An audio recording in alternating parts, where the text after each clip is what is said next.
Chapter 101. Condemned by thousands of people and spurned by tens of thousands of people, Lin Sun didn't expect that he would be treated like this one day. He looked at the gazes around him that seemed as if they wanted to skin him alive, at the angry faces of the crowd, and at the righteous old men on the high platform. He suddenly smiled. His smile was very bright. The smile on his delicate and warm face was so dazzling in the sunshine, as if he was mocking the world. "Why are you laughing?" Suddenly, Yu Songlin shouted in a deep voice with a cold look. In his expectation, Lin Sun was like a prisoner. In such a situation, Lin Sun would either argue loudly because of anger or cry and kneel down to atone for his crime. But he never thought that Lin Sun could still laugh. And he laughed so unscrupulously and dazzlingly, which made Yu Songlin angry and couldn't help shouting. "Why were you laughing?" His voice stirred the whole audience, which made the people who were scolding, accusing, and ridiculing Lin Sun suddenly stunned and looked at Lin Sun together. Sure enough, the boy was laughing. Seeing the smile on Lin Sun's face, everyone felt very strange and absurd, and then endless anger surged out. How could such a vicious thief laugh at this moment? Lin Sun was alone, but he seemed to be unaware of it at this moment. He glanced around and finally fixed his eyes on Yu Songlin, saying, "I laugh at you for being blind and unable to distinguish right from wrong. You regard me as an unpardonable villain only by some rumors. If this matter is spread to the forbidden city of the empire, all of you present will become a laughingstock and a shame in the county test of the empire." His voice was loud and his words were sharp. He directly scolded all the people present. Suddenly, the whole audience burst into an uproar. Lin Sun was about to die, but he still didn't repent. He should be sentenced to death by dismembering his body. All the big shots on the high platform looked gloomy. Being accused by a teenager in public was undoubtedly a challenge to their dignity. Even Yao Tuahai, who had been looking on indifferently, frowned imperceptibly at the moment. Compared with these people, Mu Wansu was shocked by Lin Sun's audacity and couldn't help speculating that the little bastard finally began to fight back. "How dare you?" Yu Songlin's expression was dignified and cold, and his eyes were as cold as lightning, as if he was going to kill someone. If it were any other ordinary teenagers of 13 or 14 years old, they would have been shocked and scared out of their wits. But Lin Sun was not afraid at all. Even his facial expression didn't change at all. Looking straight at Yu Songlin, he didn't give in and said, "How dare you?" "Well said. May I ask, Dean Yu Songlin, what crime have I committed?" "What crime was that?" Everyone present felt that this was absurd. This brat had just admitted it. Could it be that he was going to go back on his word and act shamelessly? Simply abominable to the extreme. Before Yu Songlin opened his mouth, Lin Sun continued, "I admit that I'm the leader of Shuangmu gang. But have you ever seen me bully the innocent? Who has ever seen me do evil?" "No." Lin Sun stepped forward and said in an impassioned voice, "On the contrary, after I established Shuangmu gang, I restrained my subordinates and never did any dirty things again. If you don't believe me, you can go to the civilian area to investigate. I can make an oath that if I say a word of falsehood, I am willing to commit suicide on the spot to apologize to the world." The whole place was silent. Looking at Lin Sun speaking alone and his resolute words, many people's faces changed slightly and they were shocked and doubtful. This oath was extremely cruel. Of course, although the oath was not valid, Lin Sun was too calm and didn't go back on his word or deny his identity as the leader of Shuangmu gang, which made his words more convincing. On the high platform, Yu Songlin's face darkened. He realized that Lin Sun's previous silence was not because he was ready to be arrested, but because he was accumulating strength for this moment to fight back. However, before Yu Songlin opened his mouth, Wu Chaochuan, the patriarch of Wu clan next to him, couldn't help shouting, "Absurd! It's ridiculous that a gang leader dares to whitewash himself." Lin Sun looked at Wu Chaochuan with no fear on his face. Instead, he sneered and said, "You must be the patriarch of Clan of Wu. I'd like to ask you, who contacted Tiger Liu, the leader of Black Tiger Gang, a few days ago, and sent hundreds of people to encircle and suppress me in the dark of night? The whole place was in an uproar, and some people found it hard to believe. Lin Fei's face had become gloomy. He had realized that Lin Sun intended to drag Clan of Wu into the muddy water, and once this happened, Lin Fei was bound to be involved in it. Thinking of this, Lin Fei couldn't help but feel anxious. At this time, those big shots were still playing tricks with this boy.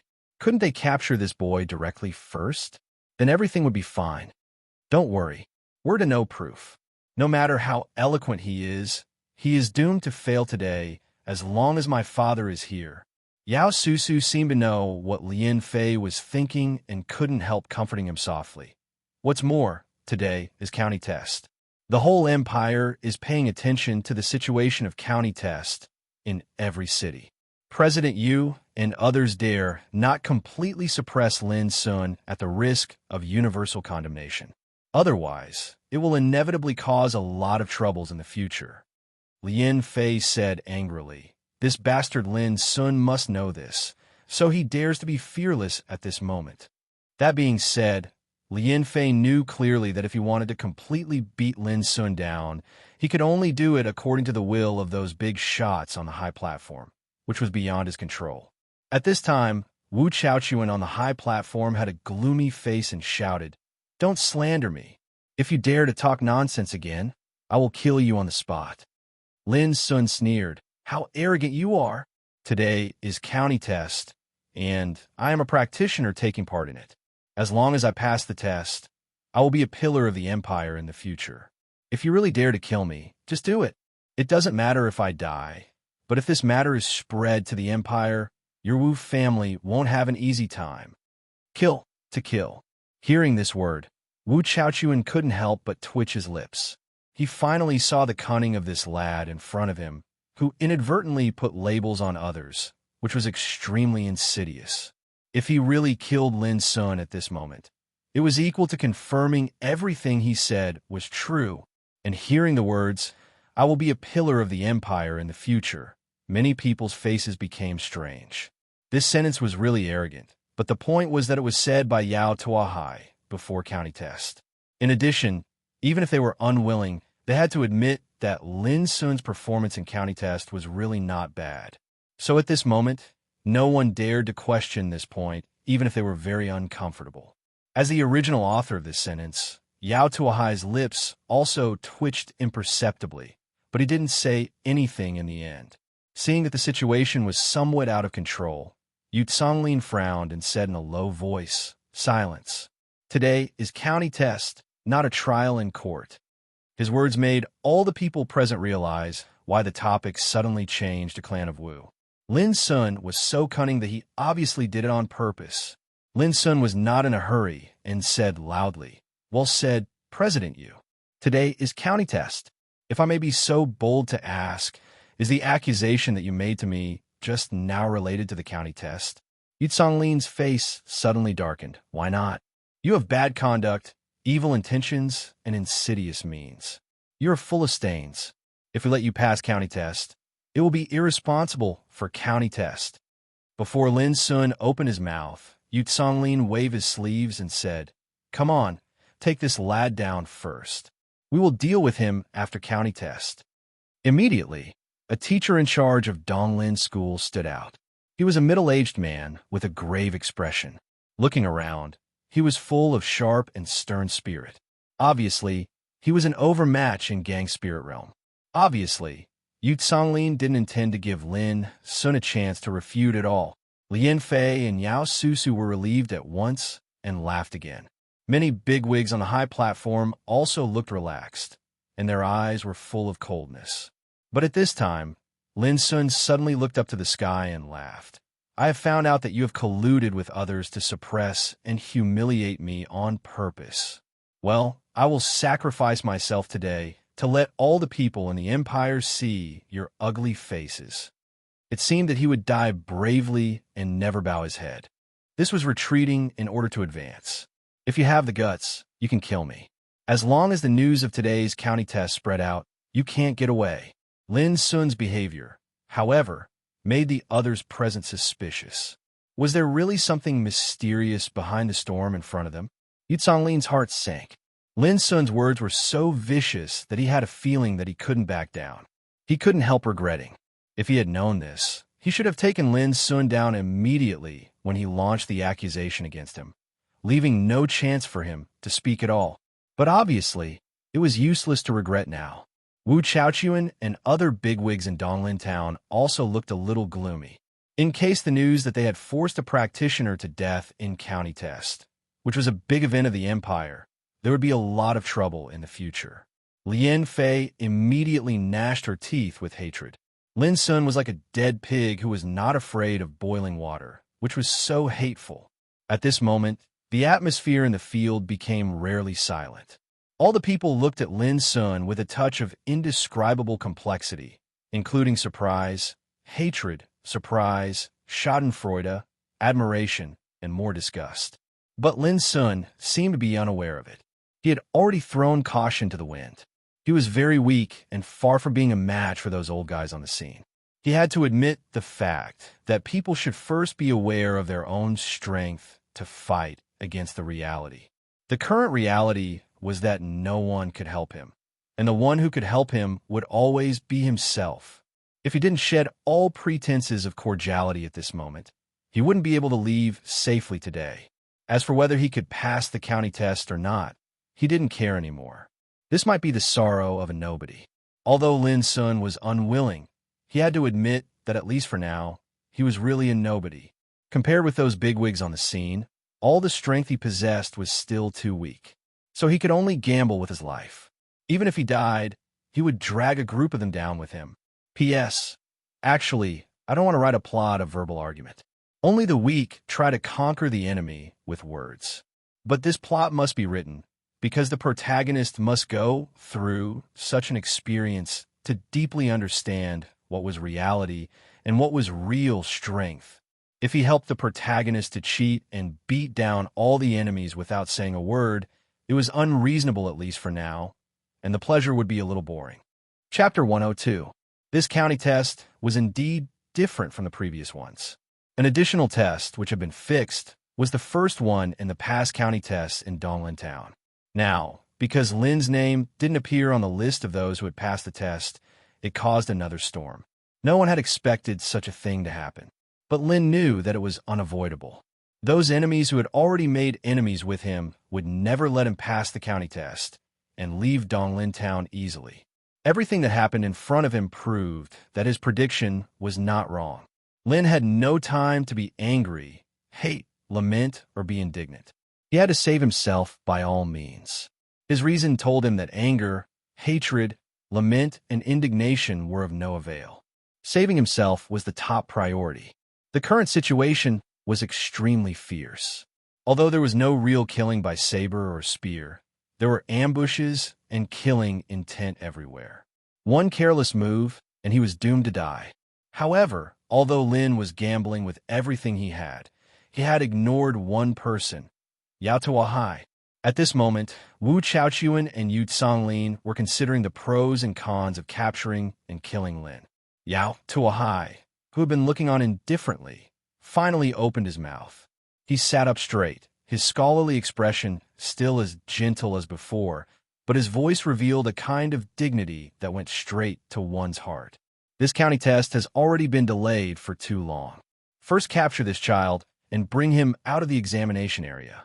Later on, I will report this matter to the Empire. Such a light sentence seemed to be extremely direct and simple. No matter who was right or wrong, Yao Tuahai would take Lin away first. Even if there were bad rumors in the future, he would explain in person, which meant that he would take the responsibility for this matter completely. And this was undoubtedly a death sentence for Lin. This was Yao Tuahai. It was fine when he didn't speak, but once he did, it was a thunderous blow that didn't give you any room to maneuver. Lin's heart sank to the bottom. He had been mediating with Yu Lin and Wu Chaochuan, fighting with wits and courage. The only one he couldn't see through was Yao Tuahai, who had never opened his mouth.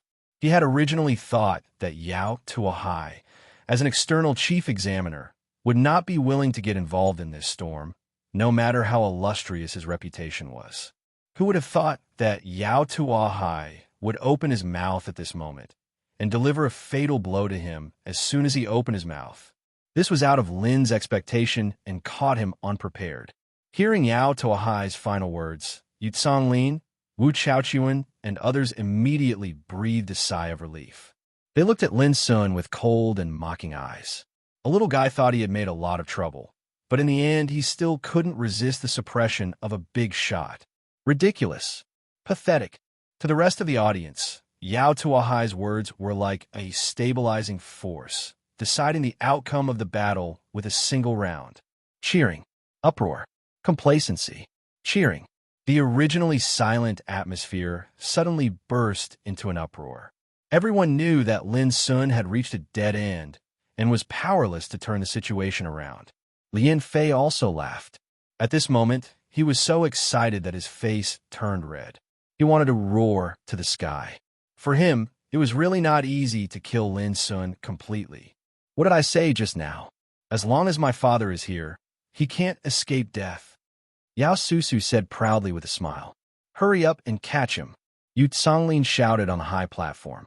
A coach of Donglin School, who had been called out and was waiting on the side, heard the words, and his cold face showed a trace of killing intent. Wait!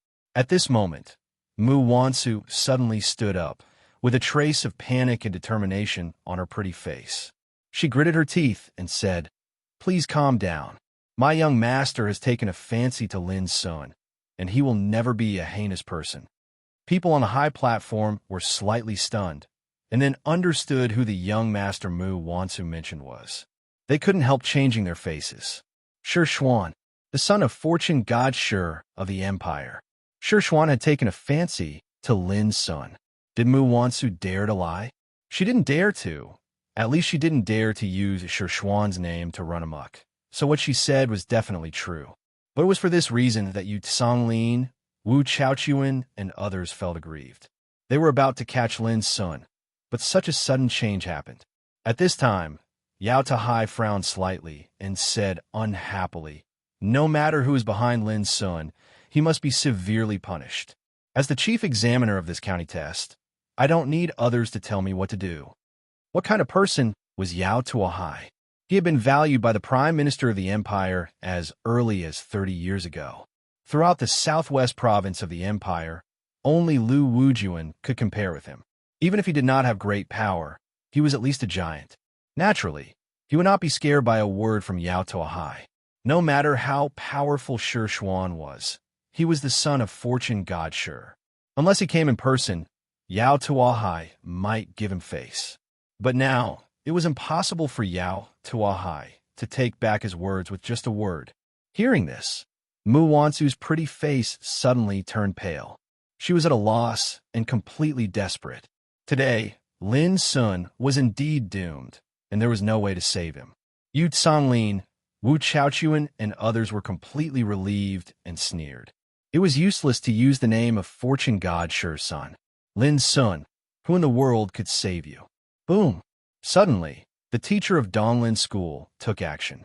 He was a stern middle-aged man and also a gang spirit rel practitioner. As soon as he took action, he didn't say a word of nonsense at all. He took a step forward and rushed straight to Lin Sun like a violent rainbow with a fierce momentum. Lin Sun took a deep breath, and there was a touch of firmness in his eyes. He knew that he was in a desperate situation today, but he would never give up without putting up a fight. But when Lin Sun was about to take action, whoosh, a sharp whistling sound suddenly sounded in the void, stinging the eardrum. After that, a bone spear appeared out of thin air, and it carried fine silver-colored starlight as it rubbed against the air and emanated a terrifying force as it shot towards the cold middle-aged man. The middle-aged man's face suddenly changed, and he slapped hard. Boom! In an instant, a terrible collision sounded, and layers of airwaves scattered like a hurricane. Some practitioners near here were severely shaken out before they could react, causing a disturbance. The middle-aged man stepped back 5 or 6 steps, and his face turned pale. He was shocked and angry. Someone dared to fight in Donglin School.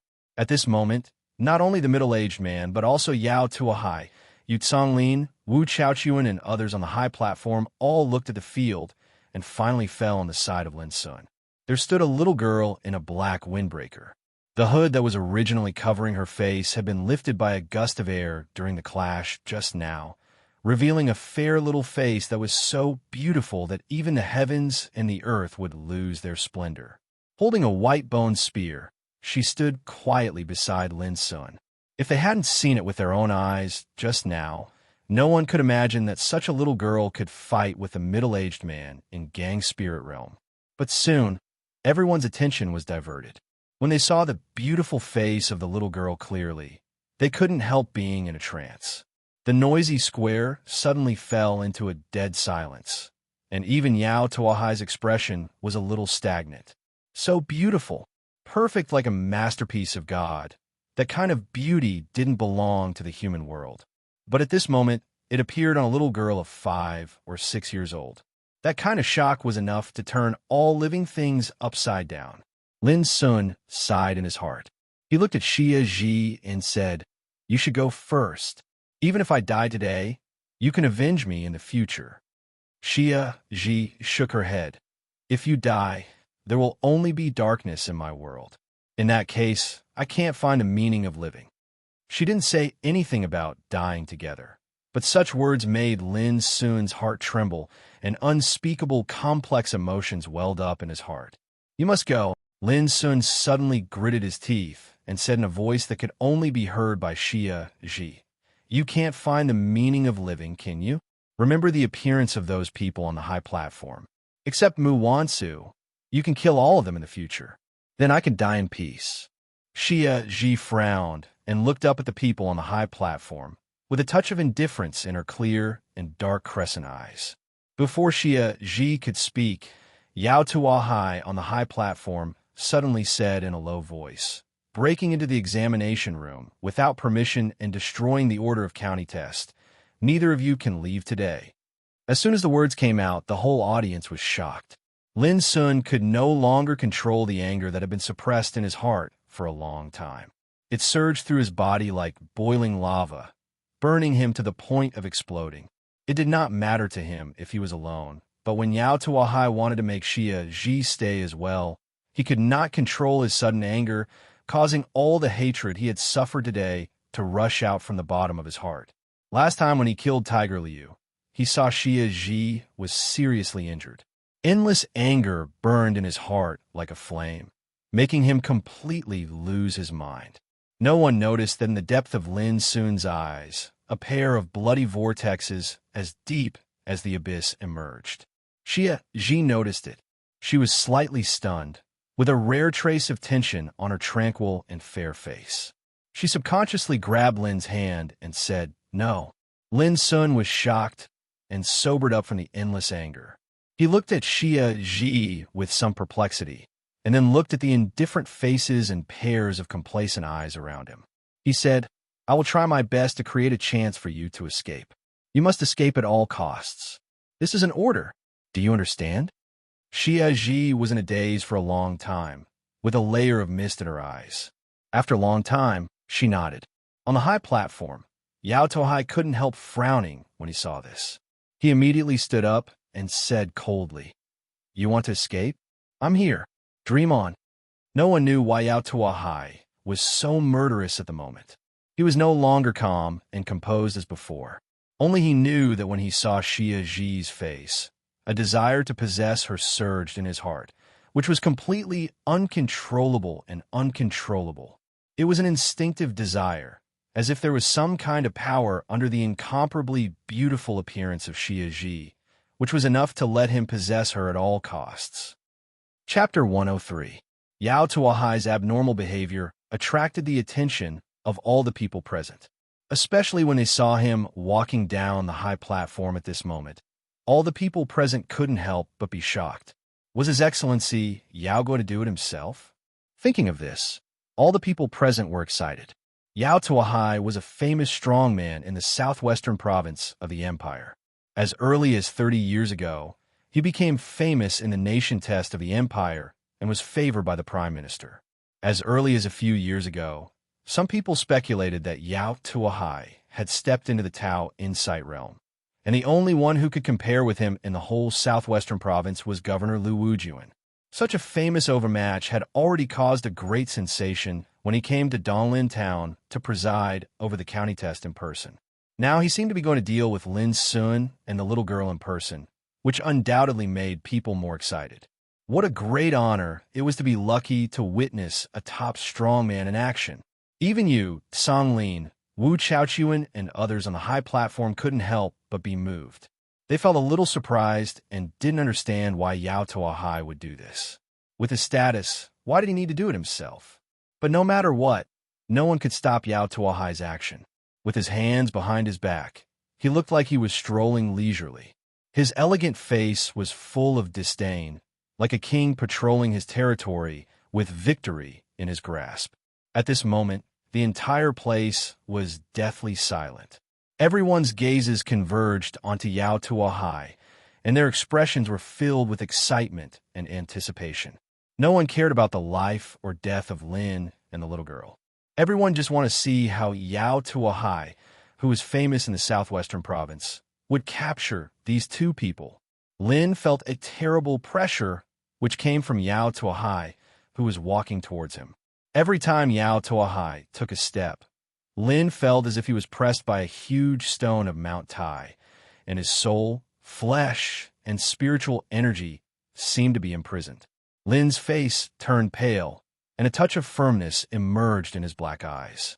The pressure all over his body made him unable to move at all, and he was almost unable to bear the pressure and kneel down.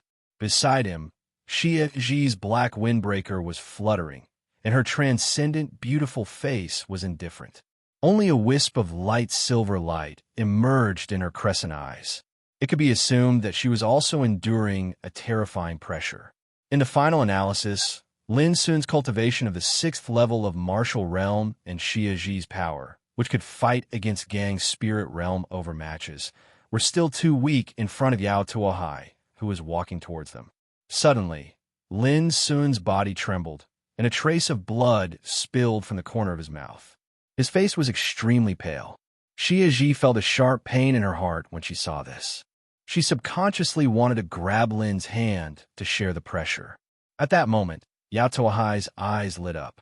He raised his right hand that was behind his back and made a grabbing motion in the air. Buzz! A large formless hand condensed. It was resplendent and blazing, burning with surging black flames.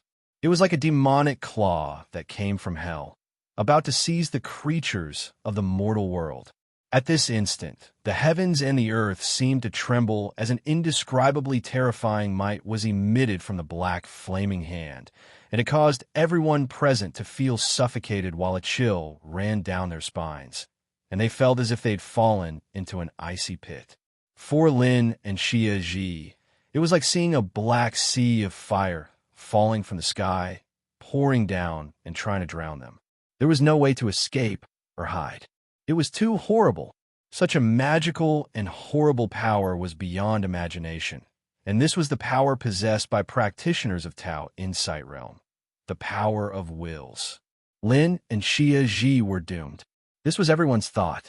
Under such a horrible attack, even the strongmen of Sea Spirit Realm couldn't resist it. Just like at this moment, Yutsong Lin, one of the few strongmen of Sea Spirit Realm in the field, couldn't help showing a shocked look, and his eyes were full of awe and fear. It was slow to describe, but in fact all this happened in a flash, so fast that it made people desperate. At this moment, Lin almost subconsciously used all his strength to hold Xia Zhi in his arms. Xia Zhi wanted to struggle, but when she felt the temperature from Lin, she calmed down in an instant. But there seemed to be a terrible silver light burning in her crescent eyes. Suddenly, the world fell into darkness. It was so sudden and so fast that people seemed to come into the deep and dead night in an instant. Almost at the same time, a drop of crystal water quietly appeared in front of the big hand burning with black flame. The seemingly small drop of water made Yao Tuahai's pupils suddenly shrink, and a strong uneasiness surged in his heart. Bang! The drop of water suddenly broke and condensed into a black flower. The pure black color seemed to be collected from the eternal night, and the cold petals were swallowing and exhaling the cold breath of death in their beauty. When the black flower bloomed, Yao Tuahai could no longer keep calm. His elegant face suddenly changed, and a chill rose in his heart. Obsidian flower. How could it appear here? Could it be boom? The black flower bloomed, taking away all the splendor in the world. Yao Tuahai only felt pain all over his body, as if he had been hit hard. He flew out fiercely and fell more than 30 meters away with a bang. At the same time, the eternal night covering the world disappeared, and so did the black flower. The world became clear again, and the day was dazzling. Everyone present revealed bewildered expressions. In that instant, just now, they had experienced the darkness of eternal night, and it was as if they had experienced a fleeting nightmare. Their hearts were palpitating with fear and indescribable panic. What on earth happened just now? Everyone looked around and saw Lin Sun, who was still protecting Xia Ji with his body, which surprised them. How could these two people not be captured? When they moved their eyes and saw Yao Tuahai sitting more than 30 meters away, everyone was dumbfounded and almost couldn't believe their eyes, as if struck by lightning. At this time, Yao Tuahai's hair was disheveled, and his elegant face was slightly pale, full of fear and panic. His momentum was gone, which made people feel embarrassed and panicked.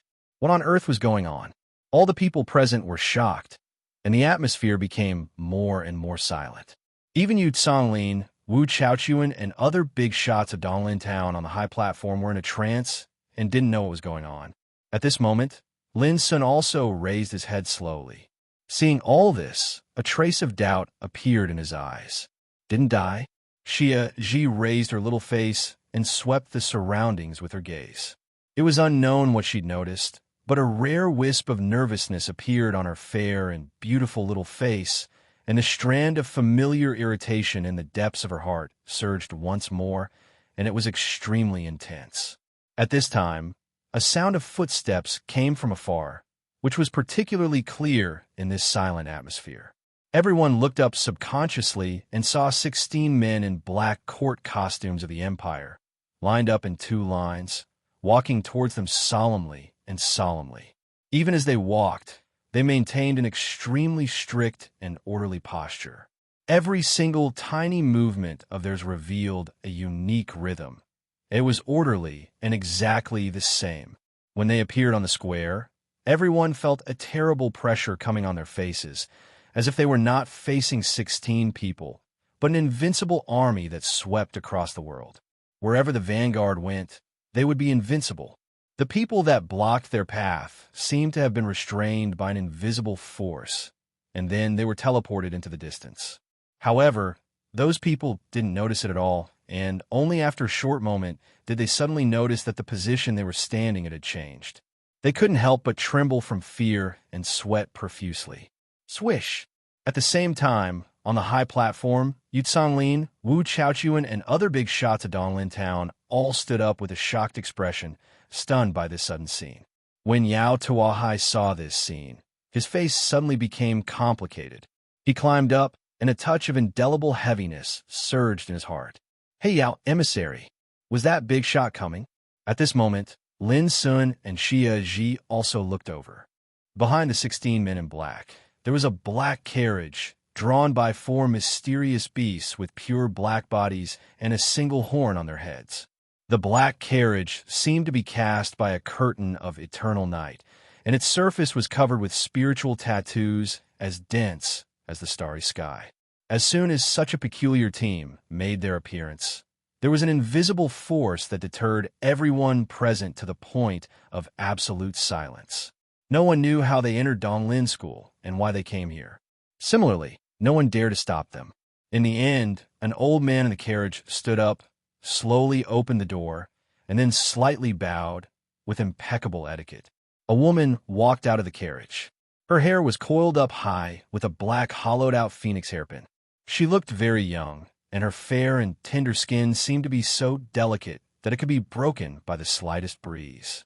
Her pair of blue eyes contained a kind of indifference that only belonged to those in high positions. She was dressed in a well-fitting black gown that perfectly outlined her slender figure. On her slender and fair right pinky finger, There was a ring inlaid with a black gem. The ring was shaped like an open eye, incomparably frightening. This was a woman who was classical, elegant, noble, and beautiful, exuding a kind of loneliness, darkness, indifference, and majesty that belonged to a superior. But almost no one on the scene could see her appearance clearly. In everyone's eyes, what they saw was only a graceful and slender figure, which seemed to come from the endless darkness. Outside the figure, there was nothing but boundless darkness. That kind of darkness seemed to be able to devour souls and make everything in the world sink. At this moment, everyone was filled with fear and kept silent out of fear. The atmosphere became more and more deathly silent. Even those on the high platform felt cold all over, as if they had fallen into an ice cave. But Yao Tawahai's expression was extremely complicated. He came to Donglin School this time to serve as the chief examiner of county tests just conveniently. His real purpose was to wait for the arrival of this big shot. But he never expected that just when he was about to capture Lin Sun and Xia Ji, he was stopped by this big shot. Why? Yao Tawahai didn't understand. But all this was enough to make him palpitate and uneasy. As if sensing Yao Tawahai's inner mood fluctuations, the woman glanced at him after getting off the carriage and said in a unique, husky, and magnetic voice, "With your strength, you don't deserve to touch what you shouldn't have." Yao Tawahai's face suddenly turned pale, and the woman didn't look at him at all, but looked at Xia Ji in the distance. Chapter 104. 16 men in black court suits stood solemnly and silently, like sculptures that had been eroded for thousands of years. Beside the black carriage, which was as mysterious as the eternal night, an old man bowed slightly with a peaceful expression and impeccable etiquette. The woman who seemed to come from the endless darkness came to Lin Sun and took Xia Ji's little hand. Her slightly blue eyes were like the ocean, staring at the little girl's incomparably beautiful face. After a long time, a trace of satisfaction appeared on her lips. Xia Ji was motionless. She raised her little face and also stared at the face of the woman in front of her. There was undisguised vigilance in her dark crescent eyes. As early as yesterday, she felt a trace of irritation in her heart. Until today, this trace of irritation became more and more intense. When she saw the woman in front of her, she finally understood that the source of irritation was the woman in front of her and had nothing to do with Lin Sun. "Have you guessed that I would come?" The woman was a little surprised. Xia Ji pursed her lips and kept silent for a moment. Then she said, "Just a little feeling." The woman seemed to be more and more satisfied, and a touch of softness appeared in her usually indifferent eyes. She said, "From today on, you will go with me." Her tone was calm and indifferent, but it was indisputable and inviolable. Lin Sun's heart sank. This was an order, and the meaning of it was extremely clear. There was no room for negotiation at all. This ignited the anger in Lin Sun's heart again and almost burned his reason. Just now, Yao Tawahai wanted to keep Xia Ji, which had already made Lin Sun extremely angry. Now, this mysterious woman suddenly appeared and wanted to take Xia Ji away from him. From the beginning to the end, it seemed that everyone ignored his existence. Why? Lin Sun's voice was hoarse, and his body was trembling slightly. He was almost unable to control his inner anger. Similarly, when facing the mysterious woman, he instinctively felt a surge of fear. Under the impact of this anger and fear, Lin Sun at this moment was like a taut bowstring that could break at any time. The woman frowned and moved her eyes to Lin Sun for the first time. Her light blue pupils were already indifferent. In an instant, the horrible oppression came like a landslide and a tsunami. Lin Sun's body trembled more and more violently, and his face became paler and paler. But his delicate eyebrows were full of firmness and determination, and he did not fall down. "Xia," he suddenly said, "I'll go with you." The woman withdrew her gaze. In an instant, Lin Sun seemed to have struggled back from the edge of death, his face pale. "He's a good young man. No wonder you used to follow him." The woman seemed to be deep in thought. "To me, he is irreplaceable. As for you, I will surpass you in the future, Xie looked straight at the woman and said seriously. A thought-provoking arc appeared on the corners of the woman's mouth as she said, "I'll be waiting for that day to come." Summer Solstice said, "Aren't you afraid that I will kill you?" The woman's expression became more and more gentle. She seemed to have a special feeling for Xie. "I can give you 3 chances to kill me." Xie pursed her lips and said firmly, "No, I only need 1 chance." The woman smiled. This was the first time she had smiled since she had appeared here. In that instant, it was as if a magnificent flower had bloomed in the endless darkness, causing the world to pale in comparison. "Remember what you said." After a while, the woman took Xie's hand, turned around, and walked towards the black carriage. Xie turned her head and looked at Lin Sun quietly. Suddenly, she said, "Lin Sun, you can't die before I come back, okay?" At this moment, Lin Sun's mind went blank. The surging resentment, fear, unwillingness, and confusion in his heart seemed to have disappeared, leaving only an unprecedented firmness. "I will," he murmured in a hoarse and low voice. He stood still with his head down, letting Xie be taken away by the woman. No one saw 2 lines of tears falling from the corners of his eyes. At this moment, the 13-year-old boy from the mine prison told himself that this was the last time he would shed tears in his life. The woman took Xie to the black carriage. But at the moment when the door was closed, the woman turned her head and glanced at the lonely boy in the distance. No one knew what she was thinking, but she got out of the carriage again. She came to Lin Sun and leaned forward slightly, staring at the handsome face of the boy, saying, "I've tested your aptitude. It's just average. No matter how hard you work in this life, you will only go further and further away from that little girl. She doesn't belong to you." Lin Sun was silent. The woman lifted Lin Sun's chin with her slender white fingers and said, "I can clearly feel that your heart is full of anger and hatred, but it doesn't help. But I can give you a chance. Remember, I'm from Heiyao Shrine. My surname is Lulan, and my name is Jin Yen. You can see me only when you're strong enough." The voice was hoarse with a unique magnetism. Before her voice died away, the woman had turned around and boarded the black carriage. In the carriage, Xie watched quietly. Her expression was peaceful as usual, but her crescent eyes were gradually becoming indifferent and cold.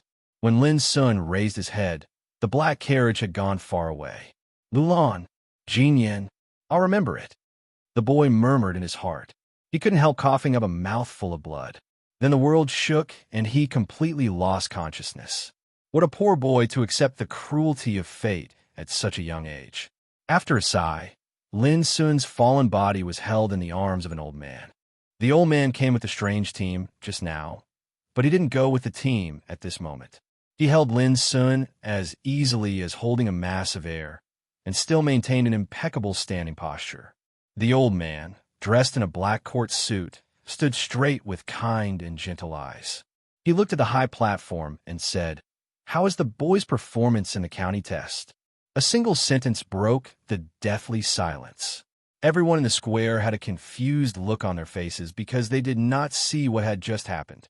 It was like a dream, and all they saw was darkness.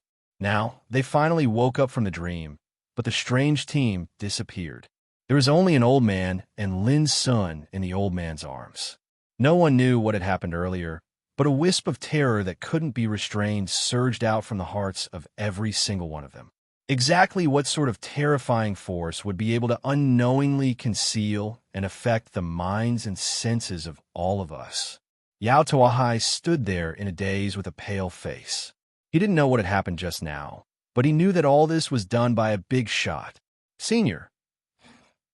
At this time, facing the old man's question, Yu Songlin on the high platform didn't have the majesty he had before. He stammered and sweated profusely, unable to say a word. Wu Chaochuan and others also felt like sitting on pins and needles, with their faces changing. They didn't figure out the origin of the strange team until now, let alone the identity of the old man in the distance. But just by the breath of the old man, they felt chilled and knew that the old man must have a great background.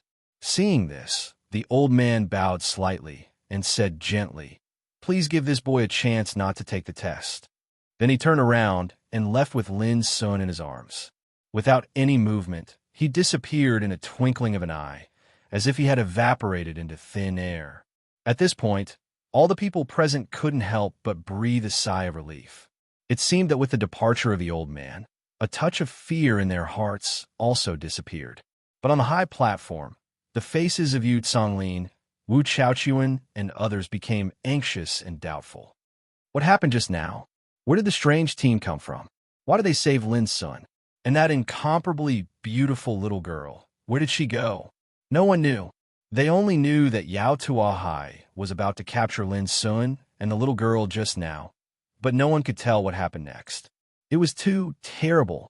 As for the practitioners on the square, they were all at a loss, as if they had just woken up from a dream. Continue the county test. After a long time, Yao Tuahai came to the high platform like a walking corpse and sat down again, but his face had become a little numb. The purpose of his coming here was to get in touch with the big shot, but the result made him palpitate and scared. Yao Tuahai couldn't figure out how such a thing could happen. Your Excellency Yao, Lin Sun's test result. Yu Songlin asked hesitantly. Yao Tuahai frowned immediately.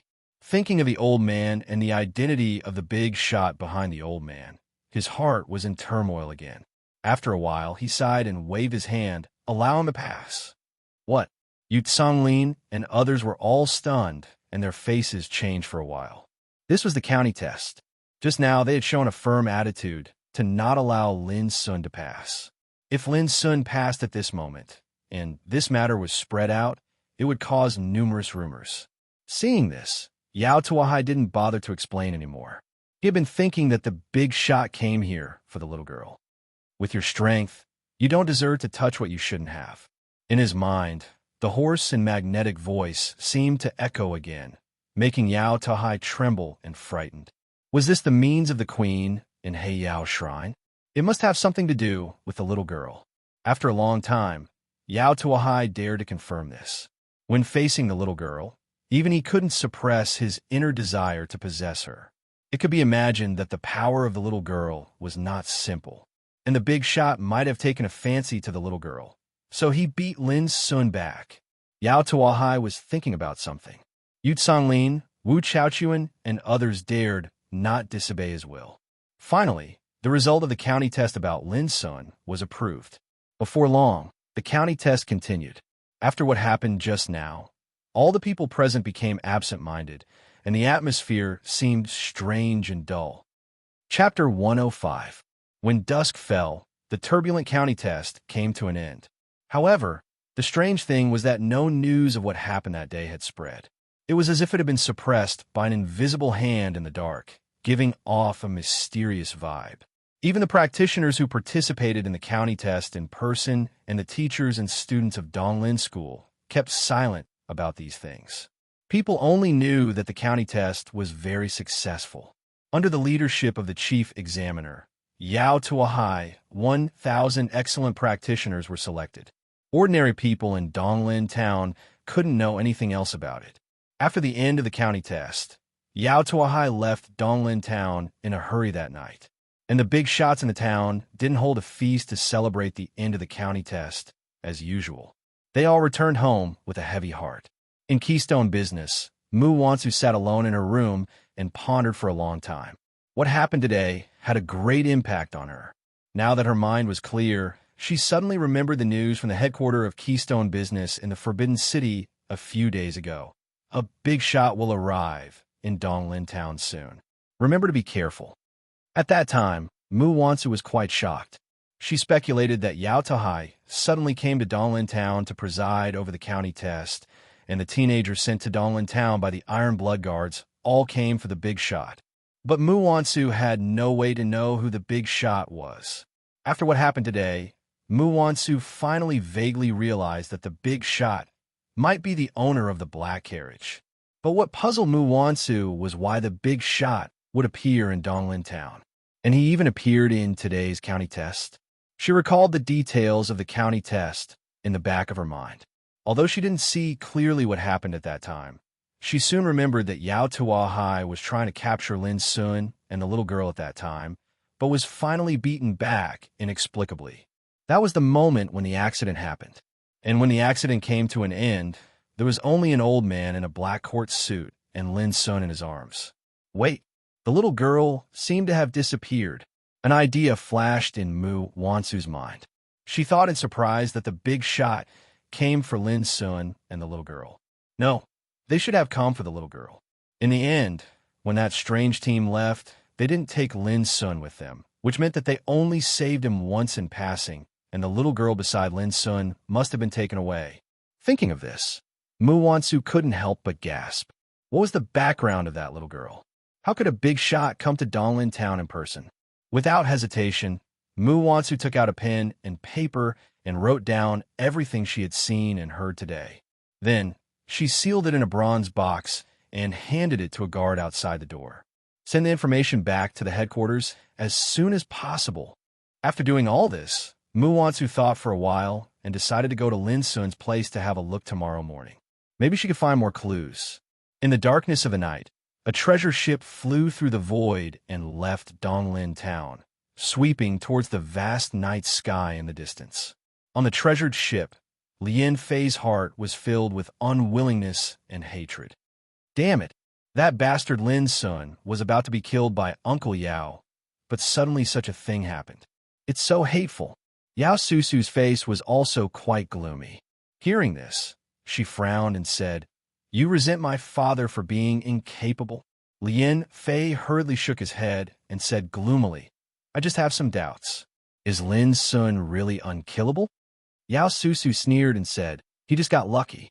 We still have many chances to deal with him in the future. Don't forget that he has passed the county test and must go to Green Maple County to participate in the state test, which is the territory of our Yao family. As long as he dares to come, I promise he won't leave alive." Lien Fei sighed and said, "That's the only way." Yao Susu comforted him softly and said, "Brother Fei, when we arrive in Green Maple County, I can use some of the family's power to provide you with various cultivation resources. I believe that you can become stronger quickly with your aptitude." Lien Fei cheered up and said, "Susu, don't worry. I promise I won't let you and Uncle Yao down." At this moment, Yao Tuahai came in and glanced at Lien Fei coldly. He said, "I only care about actions, not rhetoric. If you can't pass the state test and the province test in 1 year, don't even think about being with Susu." Lien Fei's face suddenly changed. Passing the state test and the province test in 1 year? This condition was too harsh and cruel. Yao Susu was also a little anxious. "Father, it seems to be too much." Yao Tuahai glanced at Yao Susu indifferently and said, "If you think the one you like is a loser, I'll throw him out now." Before Yao Susu opened her mouth, Lien Fei said loudly, "Uncle Yao, don't worry. I will try my best. If I can't pass the state test and the province test, I won't have the face to be with Susu anymore." His voice was firm and his expression was stern. He knew that if he didn't seize this opportunity, he would lose a chance to stand out. Yao Tuahai snorted coldly. "Well, I'll wait and see. If you can really do this, I will not only allow Susu to marry you, but also help you to deal with Lin's son." Golden Hall. In the middle of the night, Gu Yinping pondered for a long time and couldn't help sighing. His life was hanging by a thread, and he escaped after a great disaster. That's great. Gu Liang felt a little heavy. "Father, who on earth saved Lin's son in the end?" Gu Yinping was silent for a moment and said, "It's okay to tell you. If I guess right, it should be the big shot from Heiyao Shrine." Heiyao Shrine? Gu Liang was surprised. He had never heard of this name. Gu Yinping's expression was complicated. He seemed to recall many past events and said, "When you are strong enough, you will know the existence of Heiyao Shrine. They come from the darkness of the empire and have never appeared in the world. There are only 2 kinds of people who can get in touch with them. One is the top group of dignitaries in the empire, and the other is the enemies of the empire." Gu Liang was shocked and said, "If so, does Lin's son also have an unusual background?" Gu Yinping shook his head. "I don't think so. Don't guess too much. I have a hunch that it will be very difficult for you to maintain your friendship with Lin's son in the future." Gu Liang was stunned. Why? Gu Yanping said meaningfully, the clan of Wu and the dean of Donglin School are nothing, but Yao Tuahai is a difficult person. He has a lot of connections with the current prime minister. What do you think is the chance for Lin Sun to win if he is his enemy? Gu Liang was frightened, and his face changed slightly. After a long time, he gritted his teeth and said, no matter how powerful Yao Tuahai is, he can't kill Lin Sun in the end. As long as Lin Sun works hard to cultivate in the future, who can say that he can't fight against Yao Tuahai? Gu Yanping praised. Although you don't have enough confidence, I still have to praise you. As the saying goes, the river flows east for 30 years, and then west for 30 years. It's better to bully an old man than to bully a poor young man. In this world, the winds and clouds are constantly changing. Who can see through them? Don't bully a poor young man. Gu Liang couldn't help but feel a surge of hot blood in his heart. Let's go to see Lin Sun together tomorrow. Gu Yanping said, since you don't intend to give up this friendship, how can you stand by and do nothing when your friend is in danger? Gu Liang nodded solemnly. At the same night, in courtyard 49 of the civilian area, when Lin Sun woke up from a coma, he saw himself lying in the familiar room. He was stunned for a while and then realized what had happened before he fell into a coma. Who had sent him back? Lin Sun got up and lit a candle in front of the windowsill. The dim light swayed and sprinkled on the desk, where the books that Xie Ji had read these days were neatly placed. It was late at night. In the past, Xie Ji must have come back early, washed quietly, and then lay quietly on the bed to sleep. But now the bed was empty. Lin Sun was in a daze for a long time, and then he pushed the door and walked into the courtyard. The night in the courtyard was like water, with bright stars hanging in the night sky, sprinkling soft silver luster. Lin Sun remembered that the white bone spear in Xie Ji's hand would also be filled with silver starlight, as beautiful and illusory as the stars in the sky. Drink! Suddenly, a gentle voice sounded, and a wine gourd was thrown to Lin Sun. Lin Sun took it and saw an old man in a black court suit sitting under the old locust tree in the center of his courtyard. He remembered that this man arrived at Donglin School with that strange team. Obviously, it was this old man who sent him home. Lin Sun opened the wine gourd and swallowed a few mouthfuls in silence. The hot wine cut his throat like a knife, but Lin Sun felt that the taste was still not too strong. Thank you. Lin Sun returned the wine gourd and thanked that. For a moment, he didn't know how to describe the mysterious and classical noblewoman. But the old man seemed to know who he was talking about. He felt a little strange and asked, "Don't you hate my miss?" Lin Sun was silent for a moment and said, "Hate, but not hate." It was very contradictory, but the old man seemed to understand and couldn't help nodding. "You are a smart boy." Lin Sun smiled bitterly. "What's the use of being smart? I can only accept everything passively in the end." Speaking of this, Lin Sun seemed to be unwilling to mention this matter again and said, "How should I call you, senior?" The old man waved his hand and said, "My name is not worth mentioning." Saying this, he had already stood up and looked directly at Lin Sun, saying, "I am waiting for you here according to Miss Promise to give you a chance." Lin Sun raised his eyebrows and asked, "What chance?" The old man said meaningfully, "A chance to become stronger." Lin Sun flatly refused, "Sorry, I won't accept it." The old man sighed and said, "Child, stubbornness are not the choices of a smart person. You will not understand what this opportunity means. If you can grasp this opportunity, perhaps you will really be able to see that little girl again in the future." Lin Sun narrowed his eyes and kept silent for a long time. Then he gently said a word from his lips, "Okay." The next morning, when Gu Yanping and his son came to Courtyard 49, it was already empty. Even the books and objects in the room had been cleared out. "Let's go." "He has left." Gu Yanping sighed. "Just like that?" Gu Liang said angrily, "He doesn't seem to regard me as a friend at all." Gu Yanping muttered, "Maybe he has some difficulties that he can't tell." Gu Liang gritted his teeth and said, "No matter what, I will find him one day and beat him hard. Otherwise, I will never forgive him for leaving without saying goodbye." Before long, Mu Wansu also came and left with a trace of disappointment. The little bastard who made her gnash her teeth for so many days just left, which made her feel a little complicated. Perhaps one day they could meet again? In the warm morning sun, an ordinary treasure ship rose from outside Donglin City. The dense spiritual tattoos inscribed on its surface were suddenly activated and lit up like ripples of spiritual light. In an instant, like an arrow leaving the bow, it crushed the clouds and rushed into the distance. The space inside the treasure ship was very large, but it was extremely simple and crude. The driver of the treasure ship was a bearded middle-aged man with a bronze-colored chest that was as hard as a rock.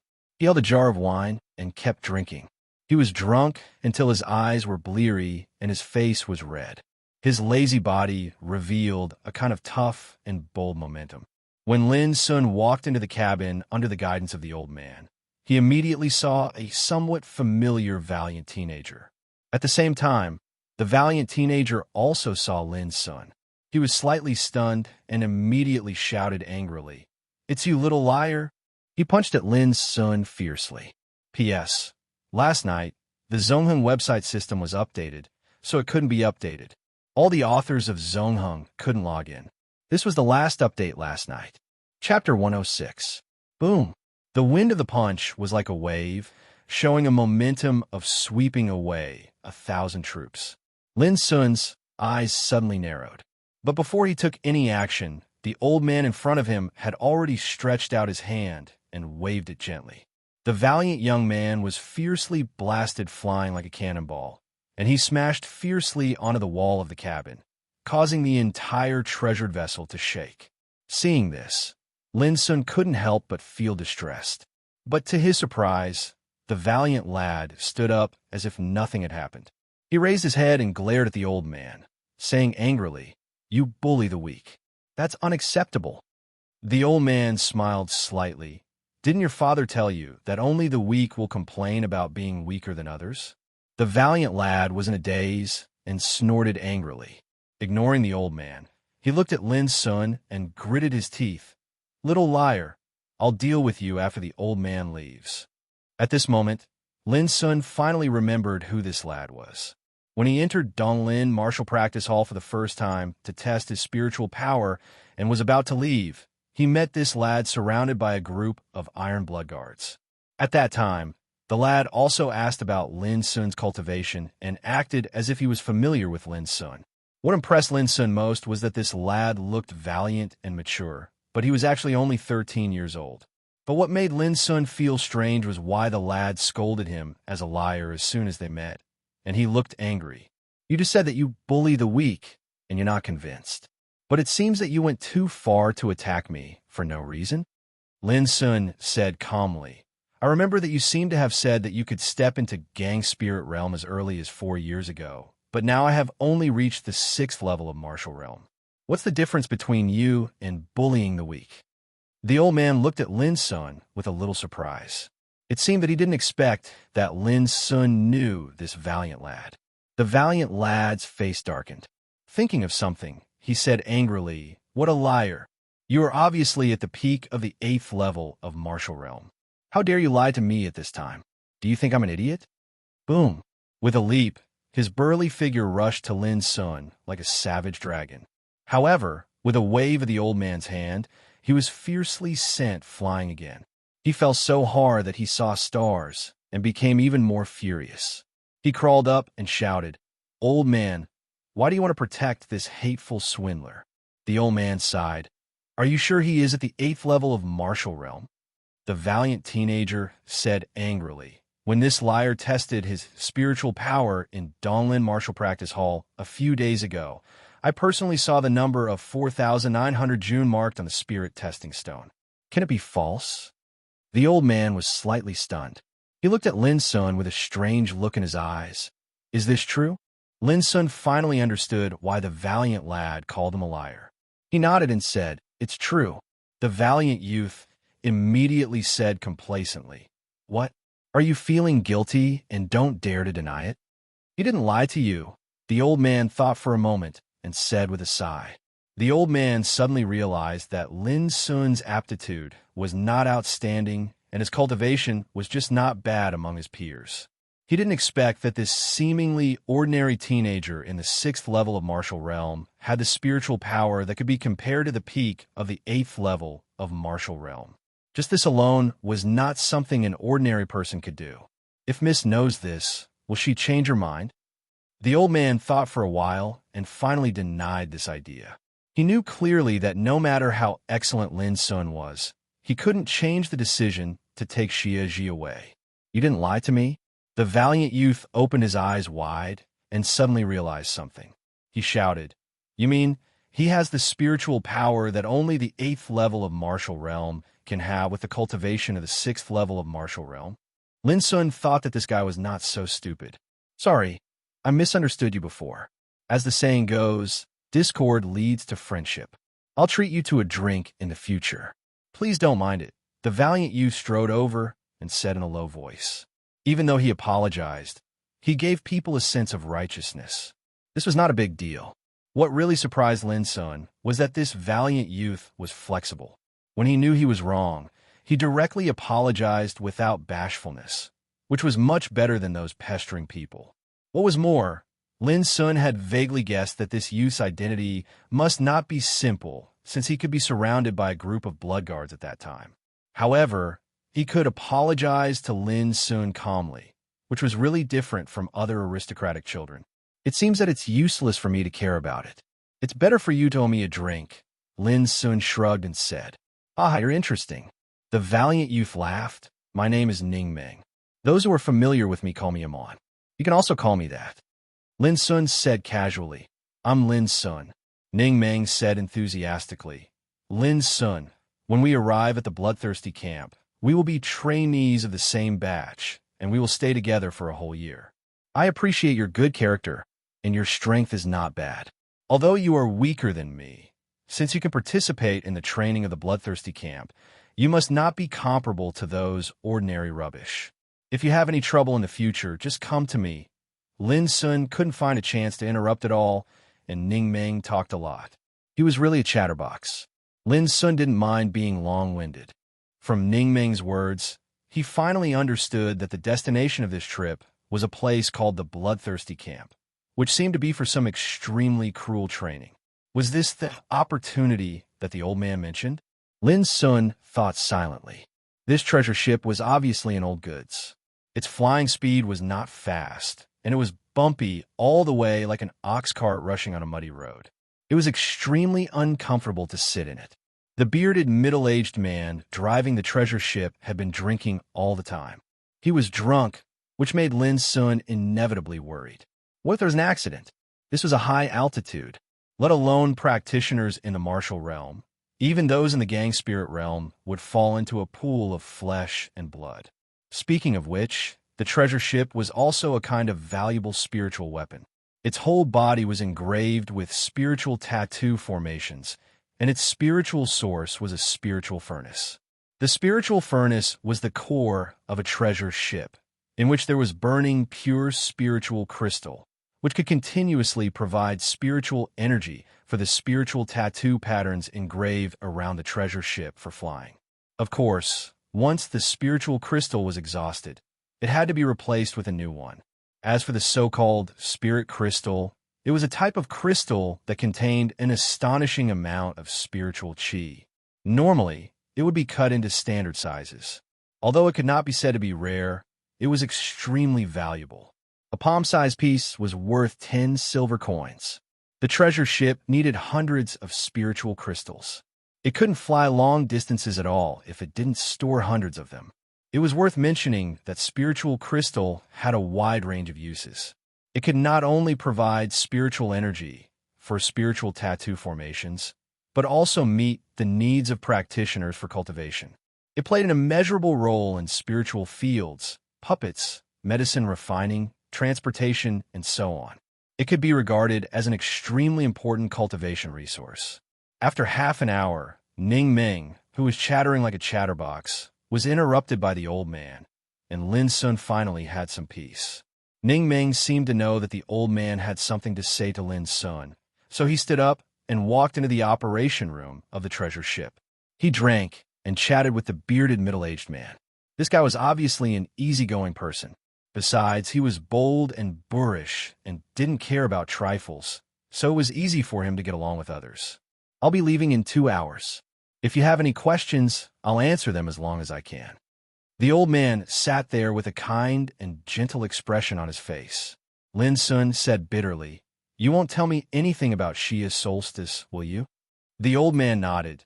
"There's nothing I can do."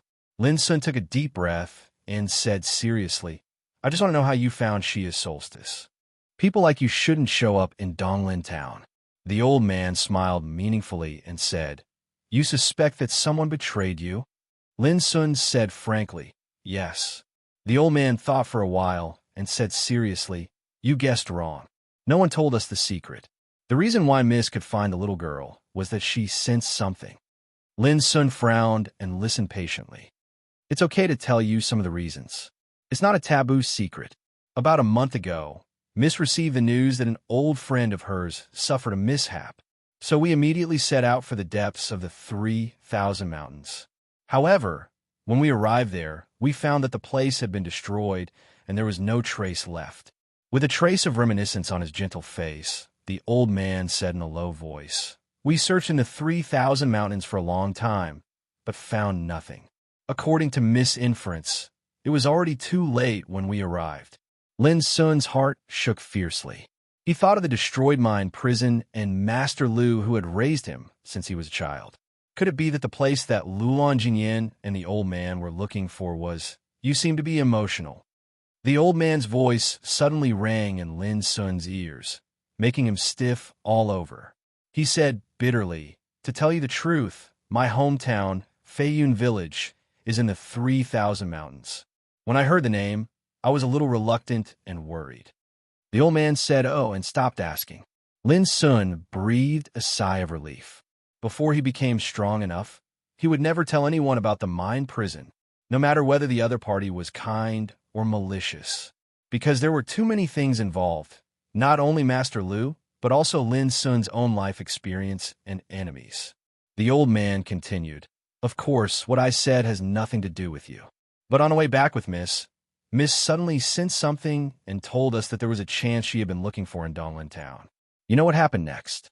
The little girl beside you is the chance my Miss has been looking for." It sounded mysterious, but Lin Sun knew that when one's cultivation reached a certain terrifying level, he could perceive many wonderful and unpredictable things. But Lin Sun still felt uncomfortable about the old man's action of taking Xiaji away. He could understand it, but he couldn't let it go emotionally. Chapter 107. After entering Donglin Town on the first day, Lin Sun had been reading books, trying to find the location of the mine prison, but he failed in the end. Similarly, Lin Sun also tried to find the record of the devouring abyss, the spiritual vein of the origin, but he couldn't find any clue because the aptitude was too rare. Lin Sun could only wait patiently. But now, through the words of the old man, Lin Sun saw a glimmer of hope. If his speculation was true, the place where the old friend Lulan Jinyan was looking for was the mine prison.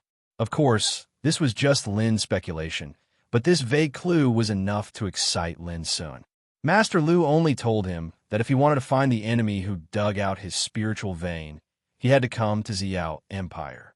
But Xiao Empire was so vast that it was almost like looking for a needle in a haystack to find some clues. Now, with this vague clue, at least Lin Sun had a target and direction to look for, which was enough. Seeing that Lin Sun didn't ask any more questions, the old man took the initiative to say, "The bloodthirsty camp is very special. It hasn't been open for decades.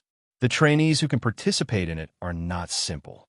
If you can walk out of there safely, at least you have the strength and means to become a real overmatch." He patted Lin Sun on the shoulder and said, "Although I'm not optimistic about your chance to meet Miss again, I still hope you can make it." The old man stood up and said, "I'll see you off here. Shu Jin will send you to the bloodthirsty camp safely. Take care." Shu Jin was the name of the bearded middle-aged man who drove the treasure ship. Lin Sun got up and said, "Thank you." The old man smiled, opened the cabin door, and jumped out. His figure disappeared in the vast sky like a light. Bang! A gust of wind came in and closed the cabin door fiercely, shaking the whole treasure ship. The old guy finally left. In the operation room, Shu Jin murmured. He looked more relaxed and lazy, and said to Ning Meng beside him lazily, "Little guy, enjoy the present time. When you get to the damn bloodthirsty camp, As he finished speaking, he revealed a smile that took pleasure in the misfortune of others. Ning Meng felt uneasy and shouted, "Damn it! If the bloodthirsty camp is not cruel, I will look down on it." Shu Jin laughed even more wantonly. "Cruel? If it's only cruel, how can it deserve the name of bloodthirsty camp?" Ning Meng was stunned and asked, "What do you mean?" Shu Jin raised his head to drink and said no more. Only when he experienced the bloodthirsty camp by himself could he know how abnormal it was.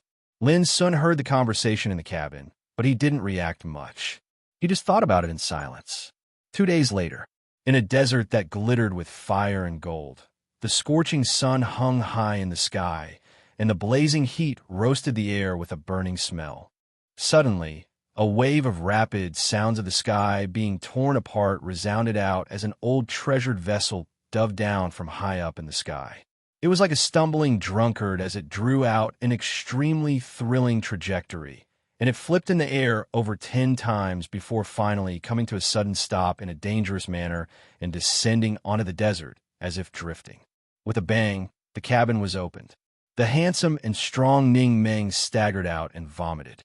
He was extremely embarrassed. When Lin Sun walked out of the cabin, his face was also pale. He resisted the urge to vomit and stood in the desert and looked around. "Ha! I can only send you here. Someone will come to pick you up later. Goodbye, 2 little devils. I hope you are still alive when I come to pick you up 2 years later." On the treasure vessel, Shu Jin's big head with sideburns appeared. He laughed and waved to Lin Sun and Ning Meng. Then he drove the treasured vessel to rise from the ground and soar into the sky with a bang.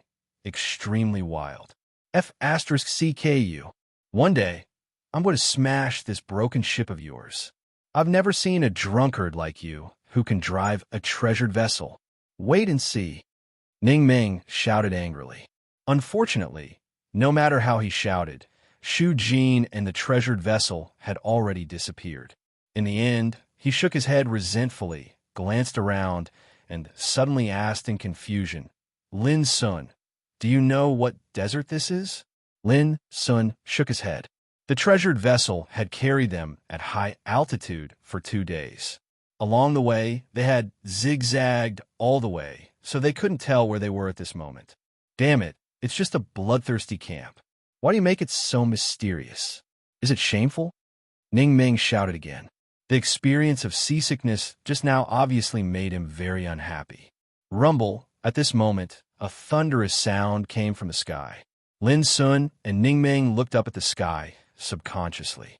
They saw a luxurious and huge treasured vessel whizzing from a very far distance at an incredible speed. Because of its high speed, it forcibly crushed a long air wave in the air, which was quite spectacular. The treasured vessel was covered with white steel armor, which was as smooth as a mirror. The bow was shaped like an eagle's beak, and every part of the hull was engraved with dense and exquisite spiritual tattoos. Under the sunlight, the spiritual tattoos overflowed with gorgeous and dazzling spiritual light. It was extremely luxurious indeed. At first sight, even Lin Sun couldn't help but be shocked. It was not a treasured vessel at all, but a gorgeous moving castle. Ning Meng immediately screamed, "Damn it! Isn't this the Silver Eagle battleship, the latest heaven-ranked spiritual weapon refined by the Academy of Spiritual Implements of the Empire?" The Silver Eagle battleship was a kind of treasured battleship, a heaven-ranked spiritual weapon, which could only be operated by the strong practitioners in Sea Spirit Realm. The battleship was covered with 108 high-level spiritual tattoos, and the space on the ship was enough to accommodate thousands of people. Besides, it was equipped with 16 spiritual cannons, each of which was powerful enough to kill practitioners in Gang Spirit Realm. A battleship like this was worth tens of thousands of gold. Moreover, because it was the latest warship developed by the Academy of Spiritual Implements, its production was very small, and people couldn't buy it even if they had money.